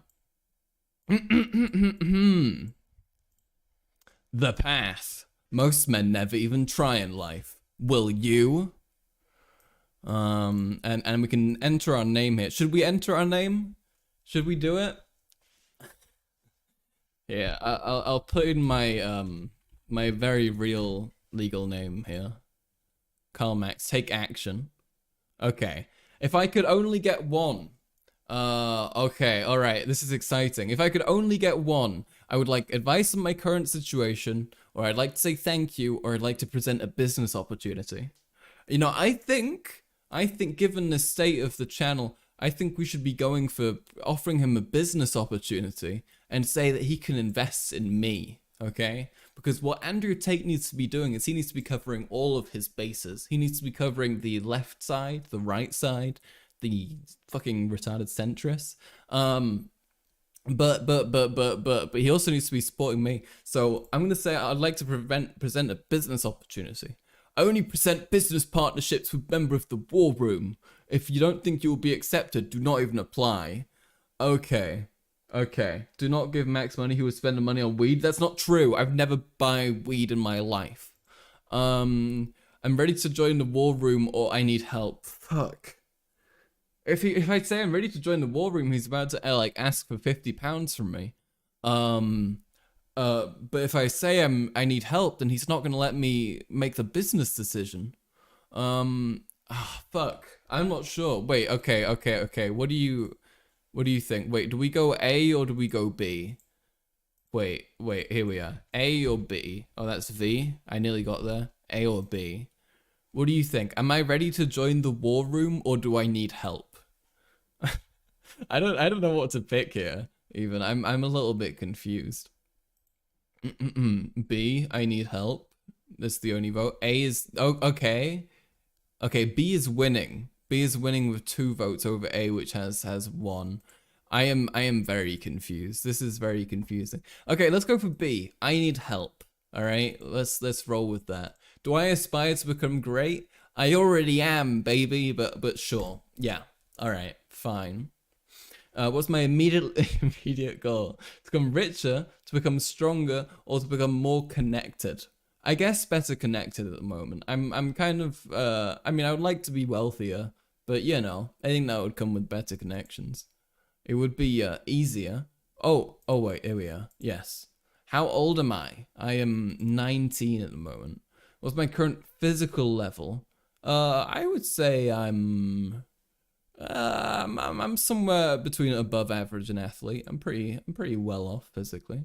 Where am I located? I'm located in Germany at the moment. Let's give my full docs. I am a student. Do I have a job? Yes, I do. I got a few. What's my average monthly salary? Okay, it's like 600 euros. How much capital do I have to invest? Maybe 250 euros? I could do that. I could do that. If he gives me a real good offer, you know, maybe I could get them. How many people do I know who make above 750k US dollars a year? I don't think I know anybody. Yeah, no, I don't. I don't think I do. I know nobody. Nobody that rich. Whoa! Excuse me. Am I lazy? Jesus, dude. Look, all I said was that I don't know a fucking millionaire. Am I lazy? Oi. Don't hit me with the yes. I'm not that lazy. I mean, I'm hardworking with some stuff, but I'm just not very consistent. I am kind of lazy. I'll give it a yes just to see. Oh! What the hell? Andrew! Andrew! Stop this! Shut the fuck up, Lorca. Am I stupid? No. Okay? Will I become great? I already am. Okay? But fine, yes. How many passports do I have? I have 2 passports. If multi-millionaires told you exactly what to do every day, do you think you could become rich? Do you think you would become rich? From a socioeconomic standpoint, and being a realist, probably not. But I'm going to say yes because I want him to do that. What's the best email address? Okay. Yeah, fuck it. Yeah, sure. I'll give him my email address. Okay. If answered truthfully, expect an email for us. Watch out in your inbox for an email ending in @cobratate.com. Holy shit, folks. I think I might be in.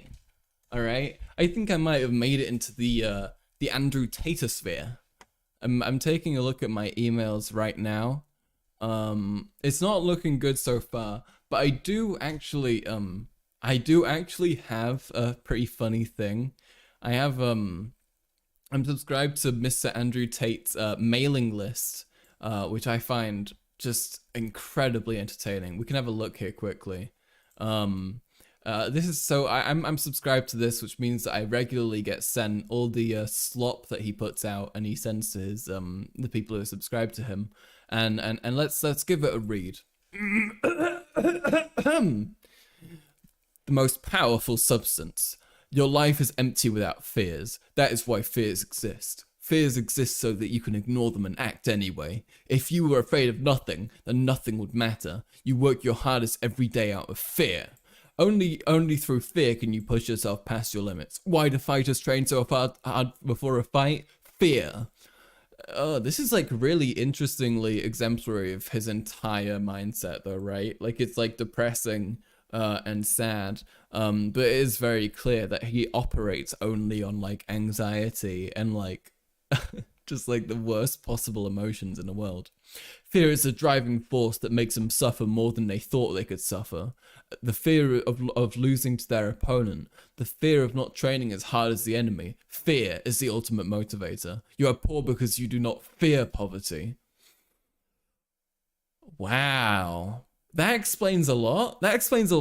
Now we know. Okay, folks. So if you want to stop being poor, if we got any pause in chat here right now, and you want to stop, just start being really scared of it. Every time you look at your bank account and it like the number goes down, you go, oh, and you kind of jump back, okay? And then the money will slowly start ticking up because you got scared.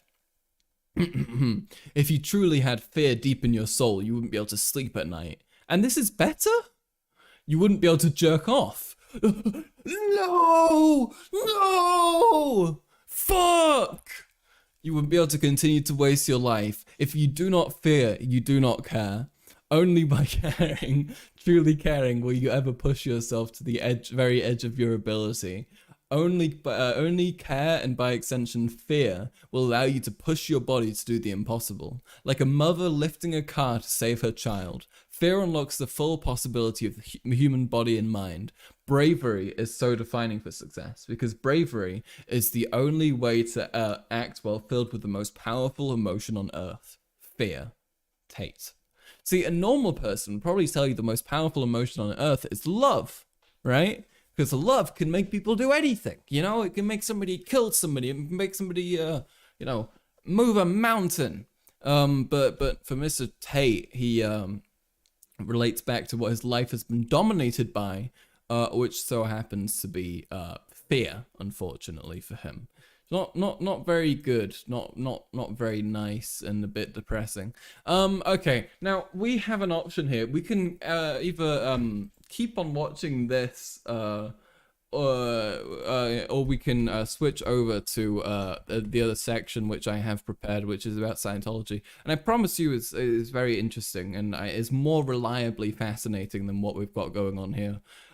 So I'm giving you the option now. We can keep on watching, we can try and figure out if there is some more juice in here, you know, we can kind of try and take it apart, or we can jump into a different topic and, you know, see if we can kind of make the most of that one instead. Other thing, we've got 4 votes for other thing. Okay. All right. I'm not sure if there's anybody else in chat, But let's go in for the other thing then. That sounds good. I wake up, lost 10 pounds. I have a panic attack. Don't. Losing 10 pounds is sad, but I don't think it's panic attack worthy. Okay. Oh wait. You're talking about getting rich. Yes, you're right. I'm sorry. My brain is a little bit slow. Okay.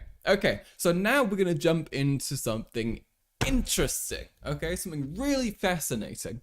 So if you didn't know, there was a day when Mr. L. Ron Hubbard died. Okay, now I know Dumbass Max. Okay, Lurker, watch it. Now I know that it didn't seem possible, but Mr. L. Ron can in fact die. He's the leader of Scientology and all that, as I've told you folks in the past. And in 1986, on January 24th, he ended up passing away, right? And then after that, he was replaced by somebody who was, close to him on his staff and was very subservient to him. And it was a man called Mr. David Miscavige. Okay, now Mr. David Miscavige has been in that position since 1986, pretty much uncontested, and he's quite a character, and he seems to take quite a few steps in order to maintain that. And it runs pretty fucking deep. Like there's some pretty crazy shit in here, so we'll have a look in a second. Bro, I was arguing with a blue check on Twitter and they thought me criticizing income inequality meant I thought everyone should have the same wage. Just wanted everyone to know the IQ level of them. Deserved. Sorry, am I being too mean? I didn't mean it. Okay, that's okay, Lurker. Yeah, it did seem a little mean, but I'll forgive you. Don't worry. Yeah, and not everyone needs the same wage. That's a very stupid thing to say. We can have degrees of different wages for this severity and the kind of massive labor involved in work, and also how uncomfortable it is, how strenuous it is, that kind of thing. It should be scaled there to a degree, but it shouldn't be insane to the point where you have wildly different classes and people who just cannot afford to have certain things or whatever, or people who make more than 150% of what other people make, there should be the difference should not be that huge. Of course, I don't know where conservatives got that from. Yeah, I mean, a lot of lefties also kind of get confused about that, to be fair, so it gets kind of difficult. Okay, so we have this is an ABC News piece, and it's the one and only interview that they did with Scientology, and this was with the church, with the leader of the church Scientology, and this was in '92, which means it was 6 years after L. Ron died and 6 years after David Miscavige had taken control. So let's have a look here.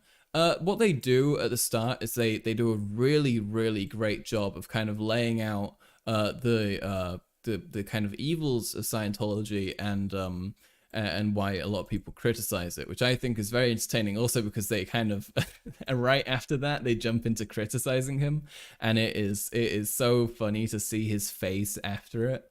But let's jump in. Let's take a look. You've heard about Dianetics, the #1 self-help bestseller by L. Ron Hubbard. You've seen the commercials. Are you using your mind to the fullest? Touting the benefits of the Church of Scientology.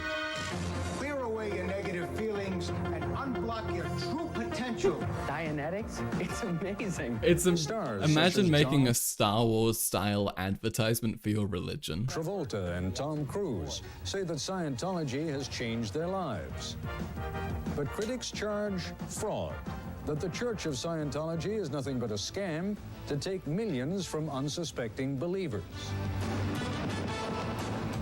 Tonight, it does we'll look awesome. It does look awesome. I want to join a cult for a couple days just to kind of hang out. Church of Scientology, as we bring you the first ever interview with David Miscavige, the head of the church.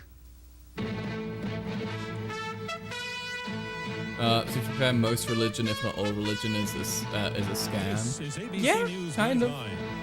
Reporting from Washington. I mean, Scientology is like specifically so because of the payment structure of it and like how it traps you. But yeah, would be a case of wretched understatement.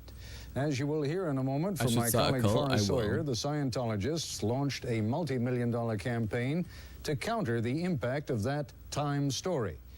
It was during that general period and in that context that we got in touch with the man who now runs the church, David Miscavige, to discuss his appearance on Nightline. The process has taken 9 months. Mr. Miscavige tells us that he has never done an interview before. And I think it's also fair to say that he and the men and women who run the Scientology organization are somewhat leery of the media. The Church of Scientology... So, basically, to break it down, what he said here is the... Time in the 90s, they made a little piece talking about Scientology being terrible, and it was on the front page of the magazine, and the Church of Scientology paid like $8 million or something, I think it was, to put out advertisement efforts, counter advertisement efforts against that. Ends conversation. I believe he even accepted a cup of coffee without plastic wrap. We'll let you make up your own mind about David Miscavige. We do have some things to tell you, however, about the Church of Scientology. Here is the first of 2 reports from Nightline correspondent Forrest Sawyer. After decades of seeing church officials arrested, after hundreds of lawsuits with critics and defectors,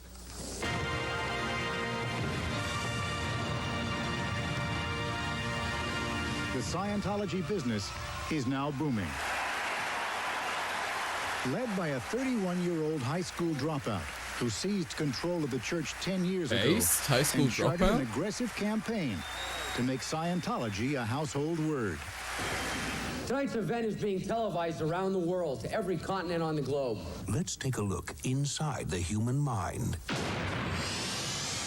Not this again. Are you using your mind to the fullest? Okay. The church's rapid growth is built on selling one single message. Scientology has uncovered the secret of human Scientology, potential. what? Yeah, basically. There was another guy who was in control, but he kind of strong-armed his way into it. He kind of did the Hitler thing of like gradually replacing other people in power around the church, like to make them, people who would be empathetic to him. And also because he was, pretty close friends with L. Ron. Like he was like the only person who would he was like the communicator between L. Ron and the church when he went away for his like final years to go and live somewhere more rural. And then he would be the one who passed on the messages and kind of spoke for him. Lights, sound, camera. Take one. The Scientologists But I believe there was someone else who was like meant to have that role, but then he kind of nabbed it. But I need to research that. Their own TV and film studio. You can't be back in the dark ages of mass communication and be heard in this world today. Hello, I'm Jeff Pomerantz. Would you like to be more successful in life? Radio broadcasts are prepared. Audio tapes reproduced by the thousands on high-speed copiers. Original music created. All of this to encourage more people to join the movement. Let's jump a bit ahead. Let's get into the accusations. Church officials deny these charges. Oh wait, here we are. Defectors claim the church tears family.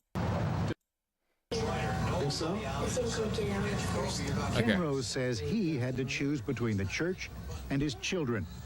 He says he was told to sign a paper agreeing to waive his parental rights or see his sons thrown out of Scientology school. On what is probably the darkest day of my life, I spent several hours with them and their mother, with them at one point literally on their knees, sobbing for me to sign this paper so that they could keep going to school. Defectors claim the church tears families apart every day. Roxanne Friend brought her brother into the church. She says he ended up helping to kidnap her. They put me in a little apartment. They had a guard at the front door and a guard at the back door, and I was not allowed to leave. There was no telephone and no means of communication with the outside world. Friend claims she was held to convince her not to see a non-Scientologist doctor when she felt sick. I'd be told, well, yeah, you were ill, but then no, we just need to audit you. Give us, $6,000, $12,000. We'll This is like one of the main parts of Scientology. I don't know if they talk about it here. But one of the big steps towards becoming a clear, which is in their rise, you know, on the bridge on the way up the ladder of Scientology, becoming a clear is like one of the main important steps. You can upgrade from there, but like that's like the main one you want to be getting to when you're starting out, and like within your first, you know, maybe like 5-10 years, maybe you'll maybe get there. But for to get to that point, one of the steps you have to make is to totally disconnect yourself from like outside methods of help, right? Yeah. Hey Max, look up in your free time Yahweh bin Yahweh. He literally assassinated people who criticized him. Oh yeah, I know Yahweh. That rings a bell for me. Yeah, I'll have a look. At you, and you'll be flying again. That's a direct quote. We'll get you flying again. Do you know how it looks? It looks pretty good. Does it? Yeah. Today, Roxanne has incurable cancer, which she says could have been treated if diagnosed earlier. She spent over $80,000 on Scientology and has almost nothing left and no medical insurance. She blames the church. You're going to have a sense of anxiety or desperation to do whatever it takes to sign your life away, your money and your mortgage and your child. Church officials. It's really fucking depressing though. Like they are genuinely fucking evil. Deny these charges made by what they call. That's what pseudoscience does to people. I mean, yeah, this is even like past that though, right? I mean, like they like literally operate like a mafia. A handful of disgruntled people, many of whom they say are pursuing lawsuits in order to squeeze the church for money. The defectors' response: there are hundreds of others who are simply afraid to speak out. Why they may be afraid, and what the church really believes, in our next report a few minutes from now. In fact, when we come back, we'll be bringing you part 2 of Farah Sawyer's report and the first ever interview with the head of the Church of Scientology, David Miscavige. Okay, all right, let's jump ahead a little bit. So the next sections we have are them talking about L. Ron Hubbard's background. It might be a little bit about how he like pretended to be in the military, lied about like his actual like qualifications there, where he talks about how he went to Asia, lied about how he like explored there and how he pioneered stuff which he didn't pioneer. Here they talk about Dianetics and psychiatry, the way that Dianetics has been criticized very heavily by you know, the whole psychiatrical field. But I would like to show you this specific bit because there's something that's quite it gets a little bit silly here. It gets a little bit silly, gets a little bit goofy, and I think it's worth taking a look at. Scientology should be hit with a RICO charge. The shit they have done is wild. Yeah, but they have control over the cops, unfortunately. Hubbard also announced he had gone beyond psychiatry by literally traveling in space to Venus and Mars and to a distant radiation belt. I was up in the Van Allen belt. This is factual. And I don't know why they're scared of the Van Allen belt, because it's simply hot. You'll be surprised how warm space is. Hubbard said he had discovered secrets of the universe. Famously warm. So powerful, they could only be heard by Scientologists who had spent hundreds of hours studying his programs. Bro just went to space and people just believed him. Yeah, that was like a big part of the of like the powers that you unlock when you get to that level, right? Like a lot of Scientology is it is exactly like the kind of ridiculous thing you'd expect, where they are like it's called, I believe, detachment or something. But they do genuinely believe that at one point, once you get powerful enough, you'll be able to take yourself out of your body and go around the world as like a spirit. Like I saw Ron Miscavige, not Ron as in L. Ron Hubbard, but Ron Miscavige as in the father of David Miscavige, talk about this, I believe. And we do have an interview with him later, which we'll take a look at, which is very interesting. Anyone else would be struck dead by the knowledge. He told stories of how 75 million years ago, an evil tyrant collected beings on other planets to be stored in volcanoes on Earth.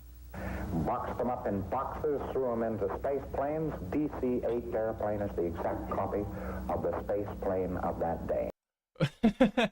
Okay, so he's saying that DC-8 airplanes are exact copies of the planes that they flew from the fucking planet that they were on. This is what he was saying that aliens were flying in. An exact replica of this. Like, you could literally fucking say anything. And like, the issue was as well at this time, right? When you're talking about like science fiction authors, there was kind of more of a blurred line between how people viewed them as, whether people viewed them as more, scientific or more fictional.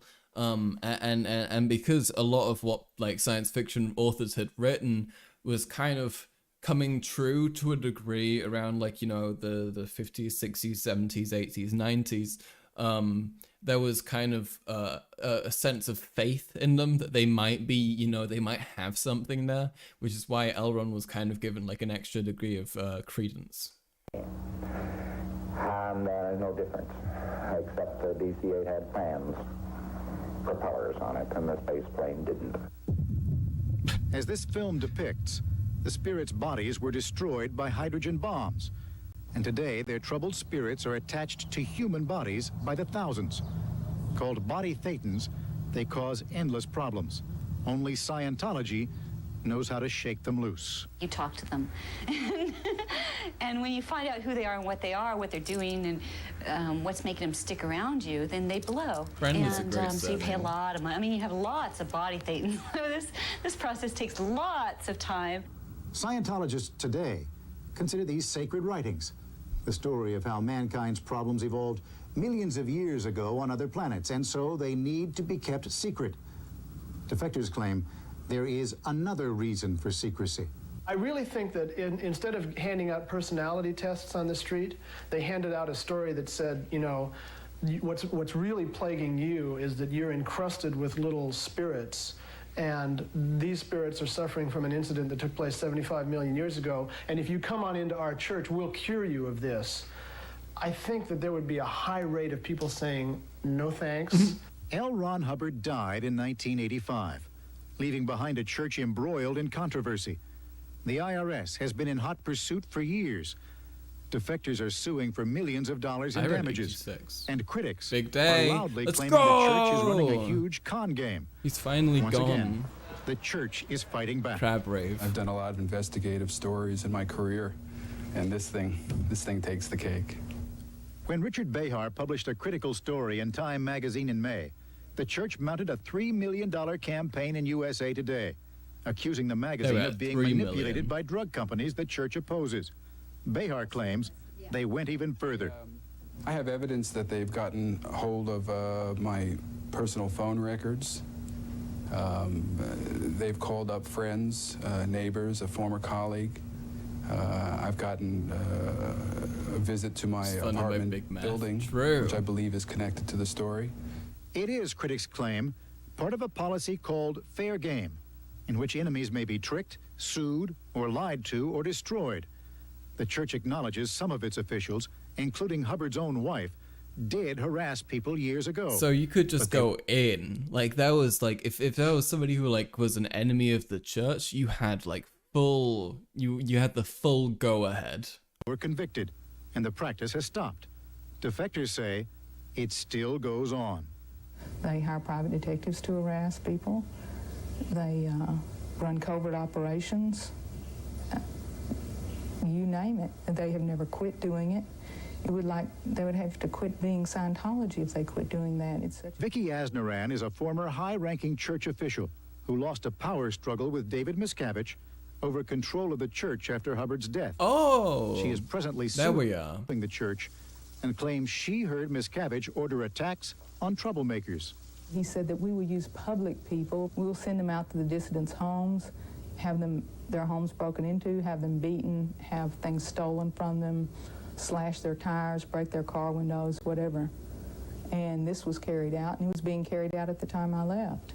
Church officials... Isn't that insane, though? Isn't it insane that they get to, like, that level of, like, evil, insane bullshit, and that same guy is still in control today, and that's one of the, like, tens or, like, maybe even hundreds of allegations. Deny all the charges and call these critics nothing more than guppies trying to annoy a whale.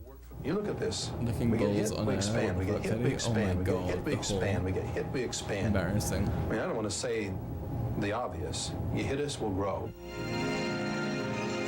Scientology, they say, God, that's so is scary. growing by leaps and bounds. And for critics and church defenders... God, it's such an ugly picture of him. Why do they pick this? Guppies? The fuck is that? Guppy is a type of fish. I don't know if that's what they were mentioning. I can't remember what context that was in. That is precisely the problem. This is Forrest Sawyer for Nightline. Joining us live tonight Okay. is David Miscavige, who's Here we are. Now we jump into it, folks. Now we're going for it. This is it. This is the meat of it. So strap yourselves in, because this is some primo fucking shit. Title is Chairman of the Board of the Religious Technology Center, the organization which manages Dianetics and Scientology. Mr. Miscavige took over as the head of Scientology in 1987 following the death of the church's founder, L. Ron Hubbard. You've been sitting here very patiently for the first 15 minutes. It's your turn. We're going to take a short segment here to talk, and then we'll take a break, and then we got the rest of the program to talk. Where would you like... He does look terrified, right? He looks like he just saw his family get killed in front of him. I'd like to pick up on what many in our audience, I suspect, have seen for the first time about the Church of Scientology. Yeah, well, I think, you know... Also, this guy getting an Emmy for this interview absolutely is great. He absolutely deserves it. See, this is the kind of shit I want to do, man. I want to go into journalism and pull some shit like this. Like, fucking get some guy like him and fucking nail him down. Like, that shit, that's so good. I guess the first thing I would like to take up is the fact of the intro piece. There's no question that there's some controversy surrounding Scientology, but if you want to look at what the real controversy is, there's been stories like this one that we saw here for the past 40 years, and yet during that time, his eyes are so glazed over as well. Period. Scientology has continued to grow. In fact, it's 25 times larger. Don't ask about the shady shit we do. Don't ask about the shady shit we do. He just keeps praying. Yeah. Today than it was in 1980. He wishes. I would just like to take up a few of the falsehoods that are in there, because I think this explains a lot why you have the controversy. I don't know that Scientology lends itself so well to the press. In this instance, we did agree that we would have your correspondents come in, and in fact, he did have unlimited access to the church. But then you get a piece like this. For instance, something that isn't mentioned in there is that every single detractor on there is part of a religious hate group called Cult Awareness Network, and their sister group called American Family Foundation. Now, I don't know. Imagine being in a position where you have to call Cult Awareness Network a religious hate group. If you've heard of these people, but it's the same as the KKK would be with the blacks. I think if you interviewed a neo-Nazi and asked them to talk about the Jews, you would get a similar result to what you have They're here. like the Jews, guys. They're like the Jews, okay? You have to have more sympathy for them. They're like the Jews. This is basically Nazi Germany. The thing I find disingenuous is that it's not commented upon, and yet, in fact, your correspondent Forrest and Deanna Lee were aware of this fact. And not only that, that is the source of where they received these people to talk to. They didn't find them randomly. If I may just interrupt for a moment, you realize there's a little bit of a problem in getting people to talk critically about the Church of Scientology, because quite frankly, they're scared. Oh, no. Well, I'm Let me explain something to you. The most See, that's a guy who's definitely not thing is that you kind have of those creepy people. and scary. Now, let's not give the American public the wrong impression that these are people that randomly were pulled in from around the world and that they decide to talk against Scientology. Those people aren't scared, and they've been loudly speaking in the press. You showed me a book you had before this show that has many detractors. Same ones. So they're not really frightened. That's a good story. Actually, that was the book. It was a collection of articles that has been written about you the same and the people church. are quoted. No, what I was saying is the reason, perhaps, that we only hear from those folks is... I love this guy's energy. I love this interviewer's energy. He's so good. The kind of smooth, like slightly condescending vibe he has. It's pristine. There are a lot of other people who might be considered detractors of the church, and they, who do not belong to any organization, are quite frankly afraid to come out and speak. Well, I'm sorry, that story doesn't hold water, because I'll tell you, from my perspective, the person getting harassed is myself and the church. Let me give you an example. No way. We did make access possible. He doesn't for feel Forrest. like he's harassing people who left the church when he like beats them up and sends people to spy on them, and he feels like he's harassed. No way. You tell me this narcissist has a victim complex? He's so passive aggressive. It's great. It's really funny, right? That isn't to say that he took advantage of it, Ted. For instance, the subject of money comes up. It comes up routinely, and I'm sure we might bring it up later on this show. But I, in fact, had the highest contributors of Scientology gathered up so that Forrest could interview them to ask them why they gave money to the church and how much they had. And believe me, it's larger figures than these people are talking about. He told me he didn't have time. Narcissist of victim said, complex?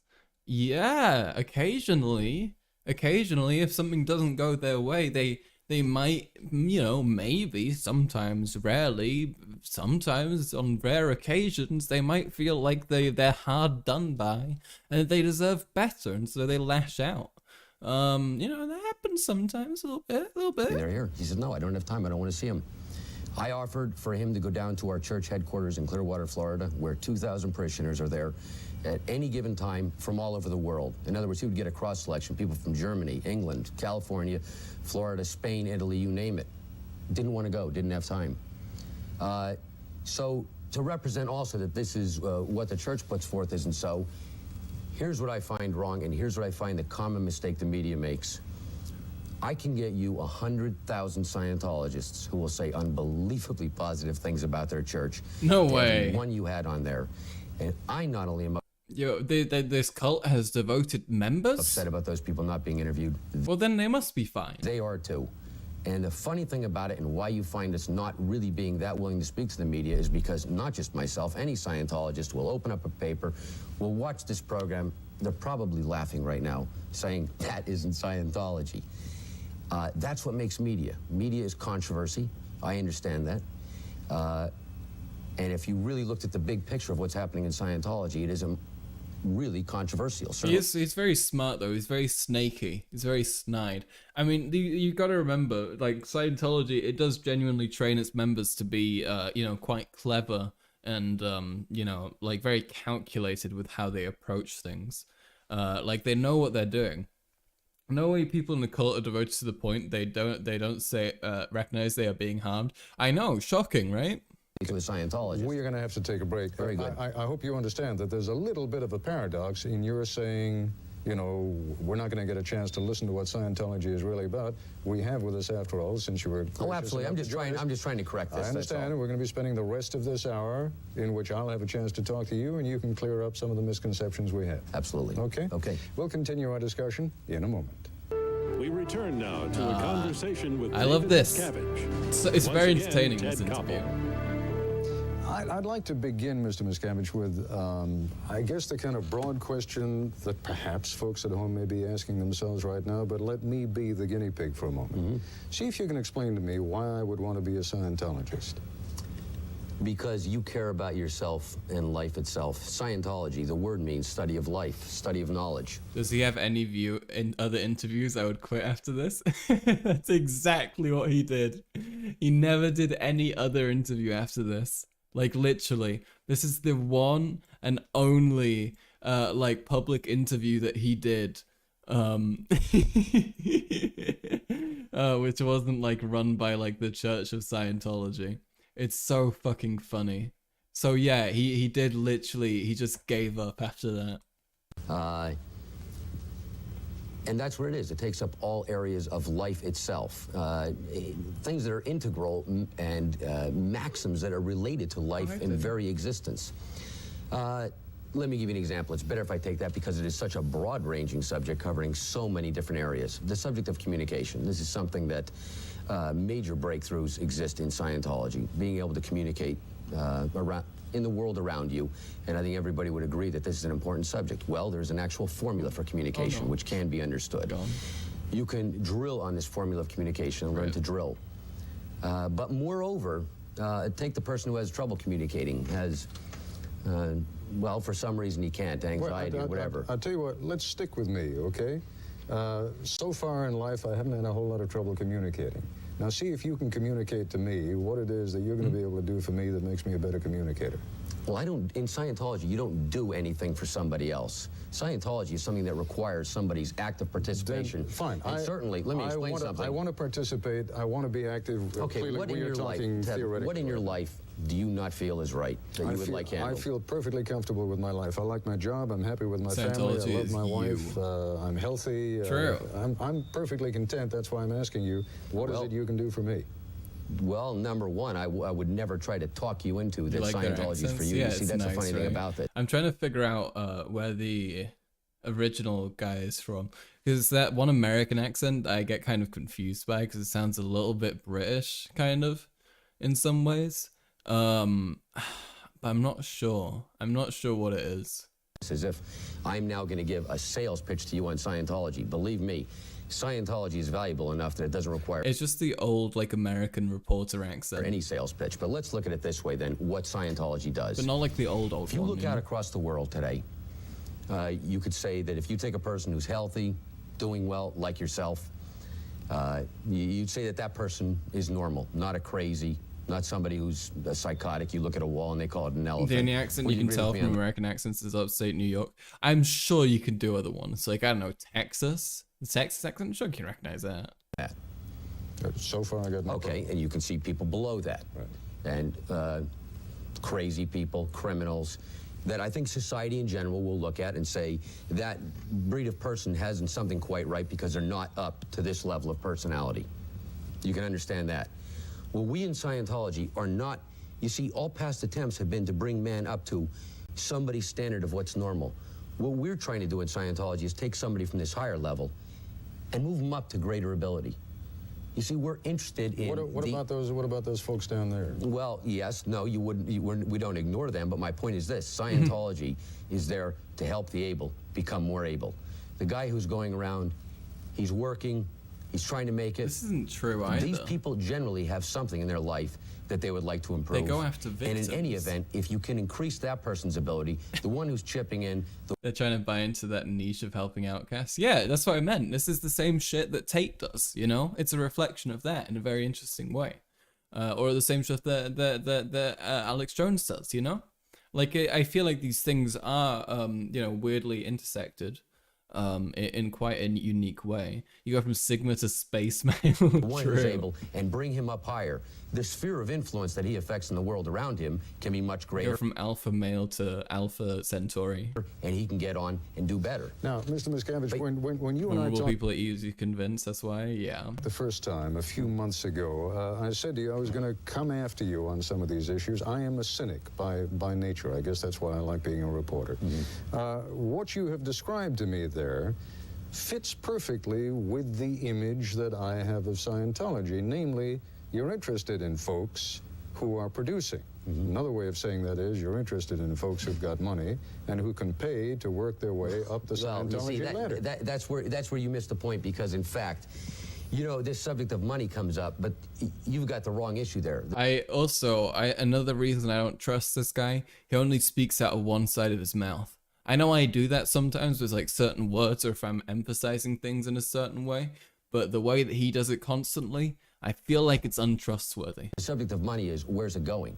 You see, another part that isn't in that piece, the money in Scientology isn't going to me, it's not going to my colleagues. That's not true. That's a fact. That's a fact. You can call up the IRS and find that fact out. They've audited our records and seen all of that, and none of that money is going anywhere. Oh yeah? Wait, let's have a look. Let's have a look real quick. Let's real quick, just for a quick little second. David Miscavige, net worth. Because, you know, surely he's like super poor then. He earns up to $50 million annually. Up to 50 fucking million. And this guy is saying like he doesn't make any money. It's some bullshit. Interesting thing about David Miscavige, he repeats a lot of the awful shit that we know that L. Ron Hubbard did, and this includes him, amassing huge amounts of money while LARPing as somebody who wouldn't actually do that, which obviously isn't true, as we can tell. As a matter of fact, the officials in the church are paid far less. Humble, and grassroots, honest guy. Frugal existences than any other church This was leader. long ago, though, wasn't it? Maybe he did genuinely earn less. I'm not sure. If they were able to spend $3 million on a counter advertisement, I don't think this was them struggling that much. I don't think this is a poor man. Our money goes to social causes that we accept. You take these people, we are the largest social reform group in the world, do far more than any other church. For the last 2 years, we've been voted the Community Outreach Group of the Year in Los Angeles. By whom? By the local city council. The Senate of California passed a resolution that's for our work with underprivileged children in California. We work on getting drug addicts off drugs. We support Narconon, which is drug rehabilitation center, using the drug rehabilitation technology. He is the social cause? True. He's just helping himself. There are 33 centers around the world. Over 100,000 people have been gotten off drugs. We sponsor educational programs. Several years ago, in just one instance, we worked with... I don't want to minimize any of that, but how does that make your group, how did you put it, that you do more to help... Social reform, social reform than any other group in the world? More than the Catholic Church? More accurately is per size. And when you put it in that rate, in other words, how big Scientology is compared to any others. No, it's adjusted. It's adjusted per capita. There's not even anybody comparable. Okay, we've got to take a break. We'll continue our discussion with David Miscavige in a moment. During one of Forrest Sawyer's pieces a moment ago, we heard one of your colleagues talking about psychiatry, right? Right. You guys are death on psychiatry. The criticism that was made was that this is foreign to the United States. He referred to its origins in Nazism and communism, and that your religion, Scientology, is an American religion. Fair enough? So far? American of the mind. Yeah, right. That's right. Well, what does that do for Christianity, Judaism, Hinduism, Buddhism, Taoism, all the other isms that also did not originate in this country? Well, no, that isn't really the point. The point there is this, that those people, the fascists, the communists, have used psychiatry to further their ends. That's just a fact. I mean, you want to look at the studies that brought about the Holocaust of the Jews, that the Nazis justified killing the Jews. They were done at the Max Planck Institute of Psychiatry in Leipzig, Germany, and that justified the killing of 6 million people. If you look at the report that even Forrest Sawyer did on the mental institutions in Russia, several months ago he did this, you saw that that was a tool of the state. That's the point he's making there. But let me tell you what our real problem is. Number one, understand this. So because psychiatry can be abused, it just shouldn't be used anymore. Just throw the whole thing out. It's just terrible. It's bad. Which is also why religion should definitely exist, because religion and cults have never been misused, ever, historically, and nothing ever has really gone wrong there. Psychiatry, psychology, that comes from the word psyche. Psyche means soul. Interesting how he refers to it as the Holocaust of the Jews. So you can see how the Holocaust was portrayed by the Western world back then. Yeah, I mean, I feel like people would mostly say that. I mean, like some people would say that now. It depends on how you're trying to word things, but you can tell that he's trying to kind of be overly descriptive, so he comes off a bit smarter. These people have preempted the field of religion, not just Scientology. Like the field of religion. Every other religion. They right now practice and preach the fact that man is an animal. And I guess that is where, philosophically, we're at odds with them. But to understand what this war is, this is not something that we started. In fact, 22 days after Dianetics, the Modern Science of Mental Health came out, the attacks from the American Psychiatric Association started. This was the first that's the issue with Scientology, right? They don't know where the line is. Mind ever in existence. It was running up the bestseller list. It was popular with the people. I have the letter sent out by the man who was in the American Psychiatric Association asking for ad hominem reviews on the subject of Dianetics. These people absolutely felt that we were cutting across their vested interests, and the lengths with which they have gone to destroy Scientology and Dianetics and L. Ron Hubbard is absolutely mind-boggling. They attempted to do so through the 1950s. First, they tried to attack L. Ron Hubbard's credibility. Then they recruited the American Medical Association and the Food and Drug Administration, and they then proceeded to infiltrate our organization.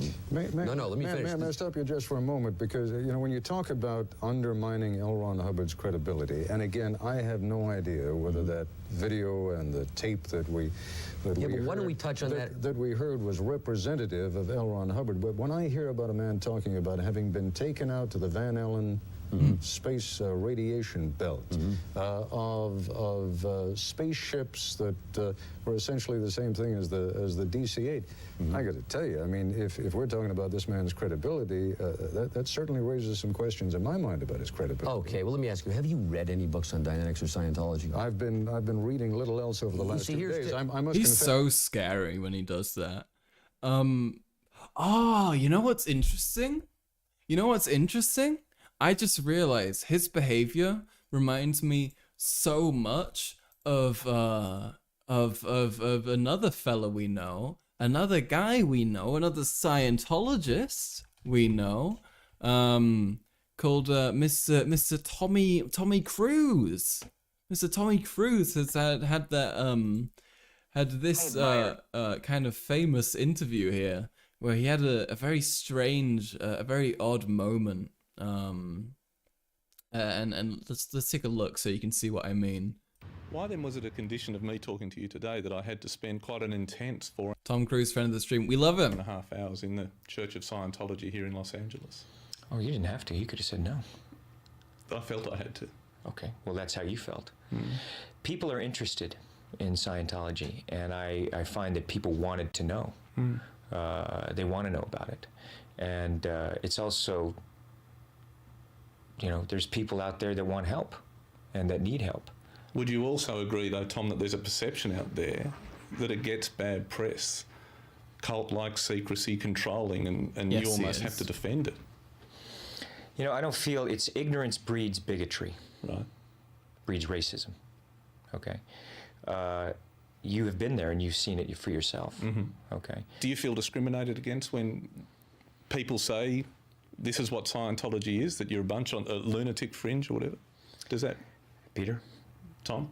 No one's ever said that to me. But no, I mean that perception out there. Yeah, but that's not the perception out there. That is absolutely, maybe from your perspective. This isn't my personal opinion. I'm just saying, how do you feel about that when people... Well, how would you feel? Oh, if it was my faith, I'd feel not even your own faith. I find that appalling when people who don't know what they're talking about say things like that. I think it's appalling. I think it's appalling that they're still burning synagogues in France. I think it's appalling how certain Muslims are being treated. I think it's absolutely appalling when we talk about freedom of speech and human rights. I think it's appalling that they electric shock people.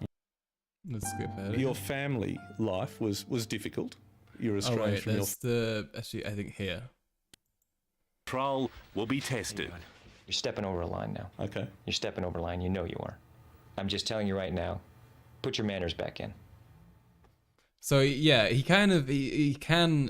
does seem a lot like David Miscavige, and they are really good friends. Actually, they are pretty much best friends.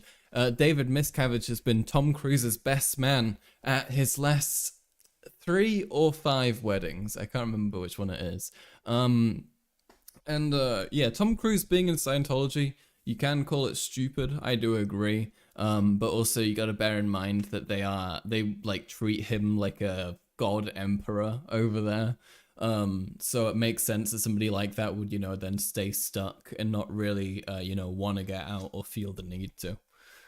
But yeah. Is Tom Cruise's girlfriend Elizabeth Holmes? I am not sure. I can't can't answer that one for you. Tom Cruise is used to... That's not right. Yes, I'm not a student. But you haven't read Dianetics or any books on Scientology. Okay, fine. Then that's why you would make a comment like that. I mean, let's not joke around here. That bit that Forrest did there pulled out of context items. And let's not forget something else, by the way. I told Forrest Sawyer, and I was open about this the whole time. I have been in communication with Nightline numerous times. I said, Forrest, if something comes up, you want to bring me up an allegation, you confront me with it before this so I can do away with this garbage and not have to do it on the program. Dave, I promise you I'll do it. Numerous calls have been put into him. I have never heard it from him. I never heard about these. To do that, it's take anything out of context. Ted, let me just give you an analogy. Let me give you an analogy. You know that there are going to be a lot of folks out there, and I'm sure there are a lot of Scientologists, and I don't want to offend anyone who truly believes this. What's this There are a lot guy's of name? people out there who... But this guy is Mr. David Miscavige, and the interviewer is Mr. Ted Koppel. Look at that. You say it was taken out of context. Take a minute, if you would, and see if you can put it into context for us so that it does not sound ridiculous. Because, quite frankly, the way it sounded there, it sounded ridiculous. Okay, well, let me ask you to do this then. I want you to take the Catholic Church and take right now and explain to me, to make sense, that the Virgin Mary was a virgin. Scientologists. Scientifically impossible, unless we're talking about something. Okay, I'll be like you, I'll be the cynic. If we're talking about artificial insemination, how could that be? You're talking about going out to heaven, except we have the space shuttle going out there. We have the Apollo going out there. You do that. I'm not here to wait. I'm not here to talk. I'm not here to talk. Let me do it. And you were a Catholic as a child, right? Yeah. So you know full well that those issues are questions of faith. Are you telling me that what we have heard L. Ron Hubbard say on this broadcast this evening, that they, to Scientologists, are issues of faith? If that's what you tell me, then that's fine. No, as a matter of fact, what I'm telling you there is, when you talk about the Van Allen belt or whatever, is that forms no part of current Scientology. None whatsoever. What did he mean when he was talking about it? Well, you know, also, I want to note the little annotations that you see on screen are made by this channel called Growing Up in Scientology, which is run by an ex-Scientologist and someone who's done a lot of documentation about Scientology, and is generally a reliable source. So you can trust the things that are popping up here. This tape here, he's talking about the origins of the universe, and I think you're going to find that in any religion. And I think you can make the same mockery of it. I think it's offensive that you're doing it here, because I don't think you're doing it somewhere else. I'm asking you a question, and you know, you turn it around and ask me about Catholicism. I say we're talking about. Well, it's not even a matter of faith, because Scientology is about you, yourself, and what you do. You're bringing up something that isn't part of current Scientology, that isn't something that Scientologists study, that is part of some tape taken from I have no idea, and asking me about it and asking me to put it in context. That I can't do. So this has nothing to do with your faith If you read any books on science, no. Van Allen belt, absolutely not. Nothing. Okay, we're going to continue our discussion in just a moment.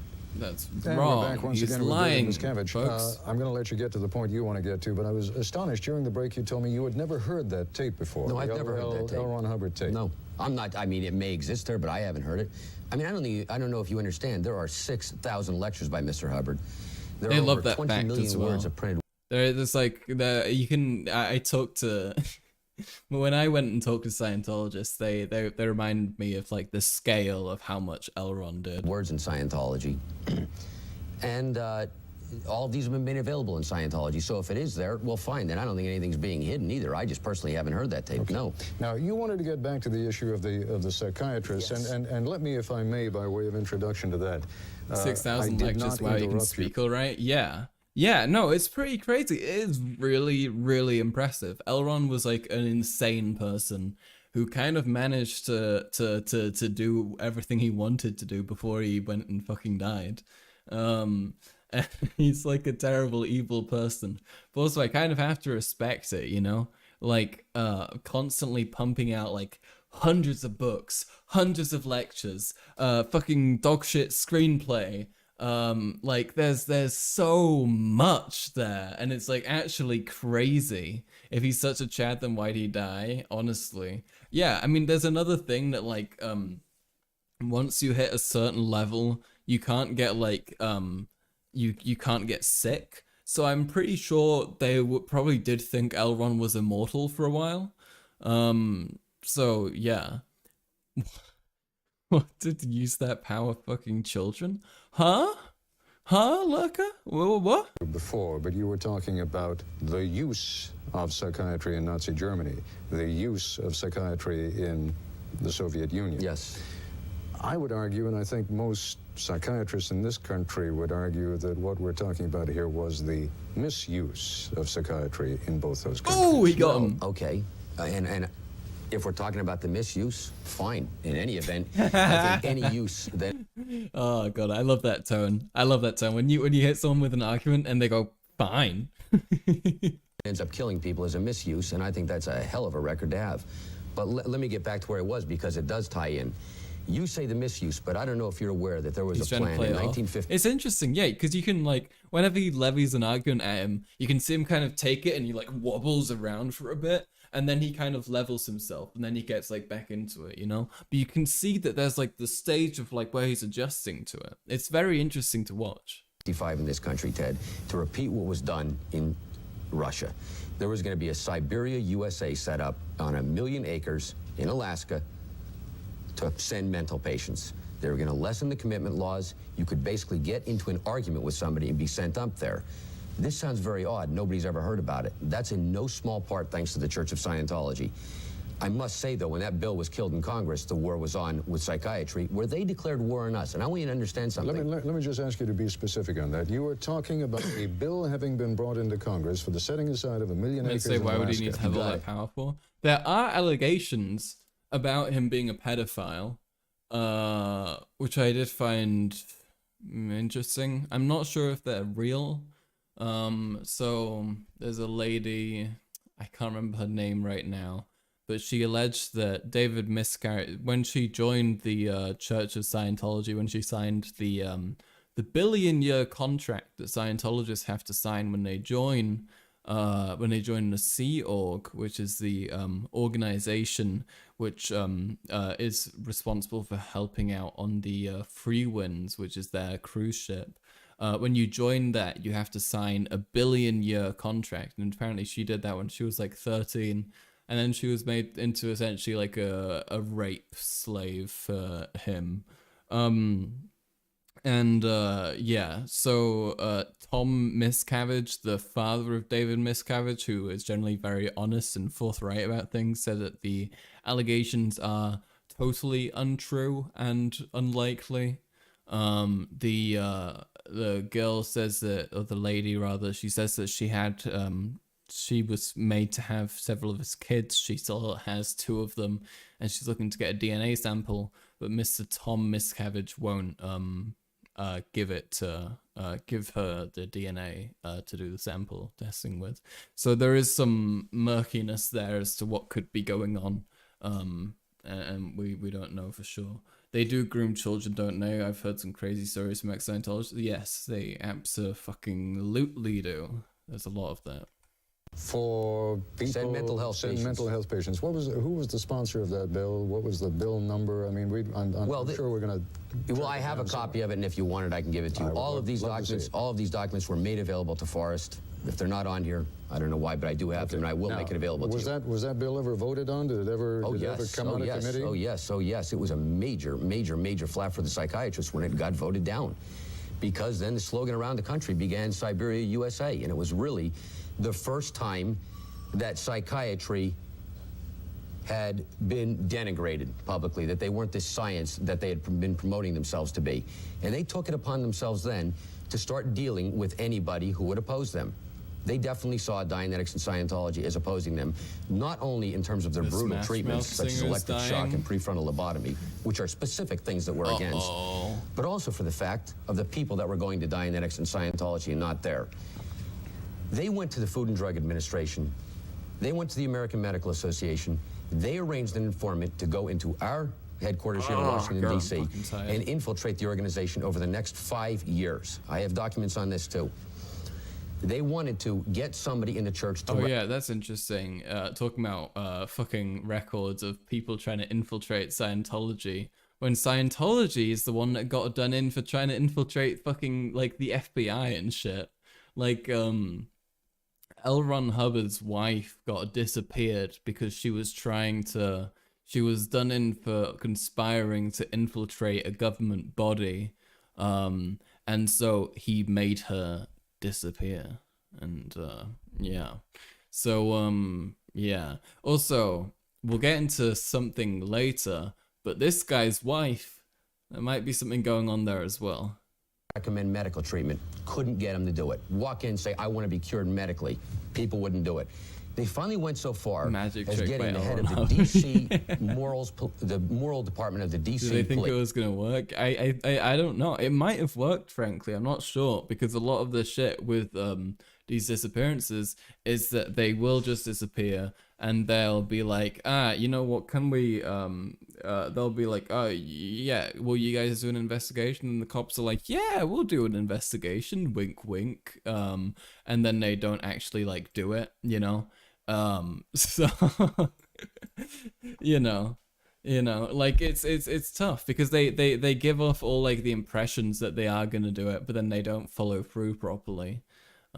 So yeah, they can just get away with like an awful lot. To send his daughter in as an informant, pregnant, to get an abortion, to ask the church to do it. A frame job. The church didn't go for it. They did then raid the church. When you say they, you're talking about who now? I am talking, this is the APA, AMA, Food and Drug Administration. These people were all coordinated doing these activities, and it went on for 5 years, Ted. And you have to understand, we only find this out recently. They then proceed to raid our church. Now, the following takes place. They killed one of our executive directors. They literally murdered. The Food and Drug Administration hired an informant to go into our organization in Seattle, Washington. His wife was there. He wasn't for Scientology. She was. They said, great, report on her and report on Scientology. He proceeded to do so. Several weeks later, murdered the head of our organization. Food and Drug Administration never told us that it was their informant. Instead, they got with with the Seattle police and went undercover in the organization on the homicide investigation to rifle our files. At that same time, and here's where the media comes in, a man interviewed L. Ron Hubbard for the Saturday Evening Post, came out with an unbelievably... Wait, I'm sorry, did he just say that the informant got killed, or that someone else got killed? Because if it was the informant... Yeah. Wait, the socialist... the Scientologist informant getting killed. That's probably going to be him being murdered by the Church of Scientology, most likely. FDA is part of the Biden crime family. They must be. Let's go a little bit longer. I think we're gonna have to finish this interview at another point because I'm fucking super tired and I did like a 1 a.m. morning shift today. But I did want to stream today, so we'll go a little bit longer, but I think we won't finish this full thing, and I will be winding it down soon-ish, because I am tired and I'm hungry, and yeah. But we'll let it ride a little bit. We'll see. Bad article in that magazine. Of course, Scientology said, you're part of this Food and Drug Administration thing, and of course he said, oh, excuse me, you just sound like the fringe, which is very easy to say. What do I find out 20 years later through the Freedom of Information Act? I find out that this man, a man named James Phelan, had been, well, the Saturday Evening Post had been written to by the Food and Drug Administration to get a discrediting article written on Mr. Hubbard and Scientology to help their case against us. That this man then went and interviewed Mr. Hubbard. He interviewed him for 2 days. Mr. Hubbard provided him with tapes and transcripts. The man came back here to the United States. Mr. Hubbard was in England and provided those transcripts to the Food and Drug Administration for their case a full week before he ever wrote his article. We have got to take another break. We'll continue our discussion in a moment. Okay, all right. Mr. Cavich, I must admit, I'm curious. You have been the head of the Church of Scientology now for what, a little over 10 years? Not really the head there, but certainly a senior Scientologist, yes. Okay. During all that time, you just told me again earlier this evening, you have not done any interviews. No. A, tell me why, and B, why now? Why now? Okay, why not? Let me tell you something. I once added up all the press that had been written about me before the first reporter called trying to speak to me, and from around the world it stacked up to 4.5 feet.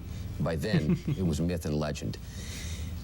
He's just angry that people are reporting on him being like a terrible, evil person. I'm not the head, but I really am. Literally.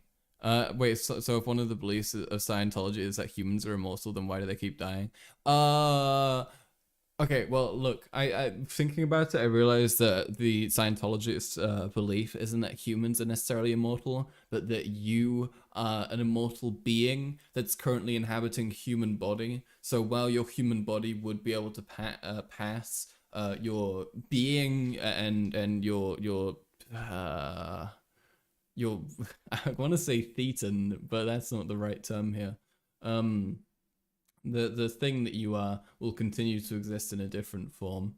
Oh no, oh, so your soul will get another life in another human after you die? Something like that. I think it depends on how good you partake in Scientology, like where your soul goes. But I'm not sure. I mean, look, one day, maybe I'll get a Scientologist, and I can see if I can cop a Scientologist for an interview or something. That would be cool. I'm sure there's some way I could do that somewhere, you know? Maybe I'll try that out. Yeah. Only on 1 or 2 occasions can I think of that somebody has asked to speak to me but never to interview me. It was always, I want to ask you about some allegations. And to that degree, I'm not interested. I gave you the story about this reporter. Quite frankly, from my... Just don't worry about the allegations. Just don't worry about it. Okay, folks. All right, I'm gonna be winding it down gradually now, because my lord, I am I'm a little bit sleepy. Uh-oh, bit loud. Allegations? What allegations? There's never been any allegations against the Church of Scientology, against Mr. David Miscavige. So yeah, next stream, probably Tuesday, provided everything goes right, which it should. We'll be digging into the disappearance of Shelley Miscavige, David Miscavige's wife, and some updates there that we have. There's a police report. There's some pretty interesting, you know, documentation there, and we'll get deep into it. We'll kind of piece it apart and get some good shit there. Yeah, today was good, mostly. I feel like I've been noticing I'm getting a bit more anxious at the start again, but I think that's just a practice thing, because I took a little day off, took a break this week. But yeah, good stream. I'm glad you think so. I feel lukewarm about this one, but it's okay. It's okay. I can't afford to be too concerned about that. Where did Teddy go? I don't know. He's out somewhere throughout the house, chilling, having a good time. I don't know. Nice stream? Okay, Pog. I'll take it. But yeah, thank you so much, folks. It was very nice having you, and I appreciate it. It means the world to me. Have a nice night. Have a nice day, afternoon, whatever the fuck. And I'll see you next one, Tuesday, 8 p.m. CET, as per usual. Take care, everybody. Thank you.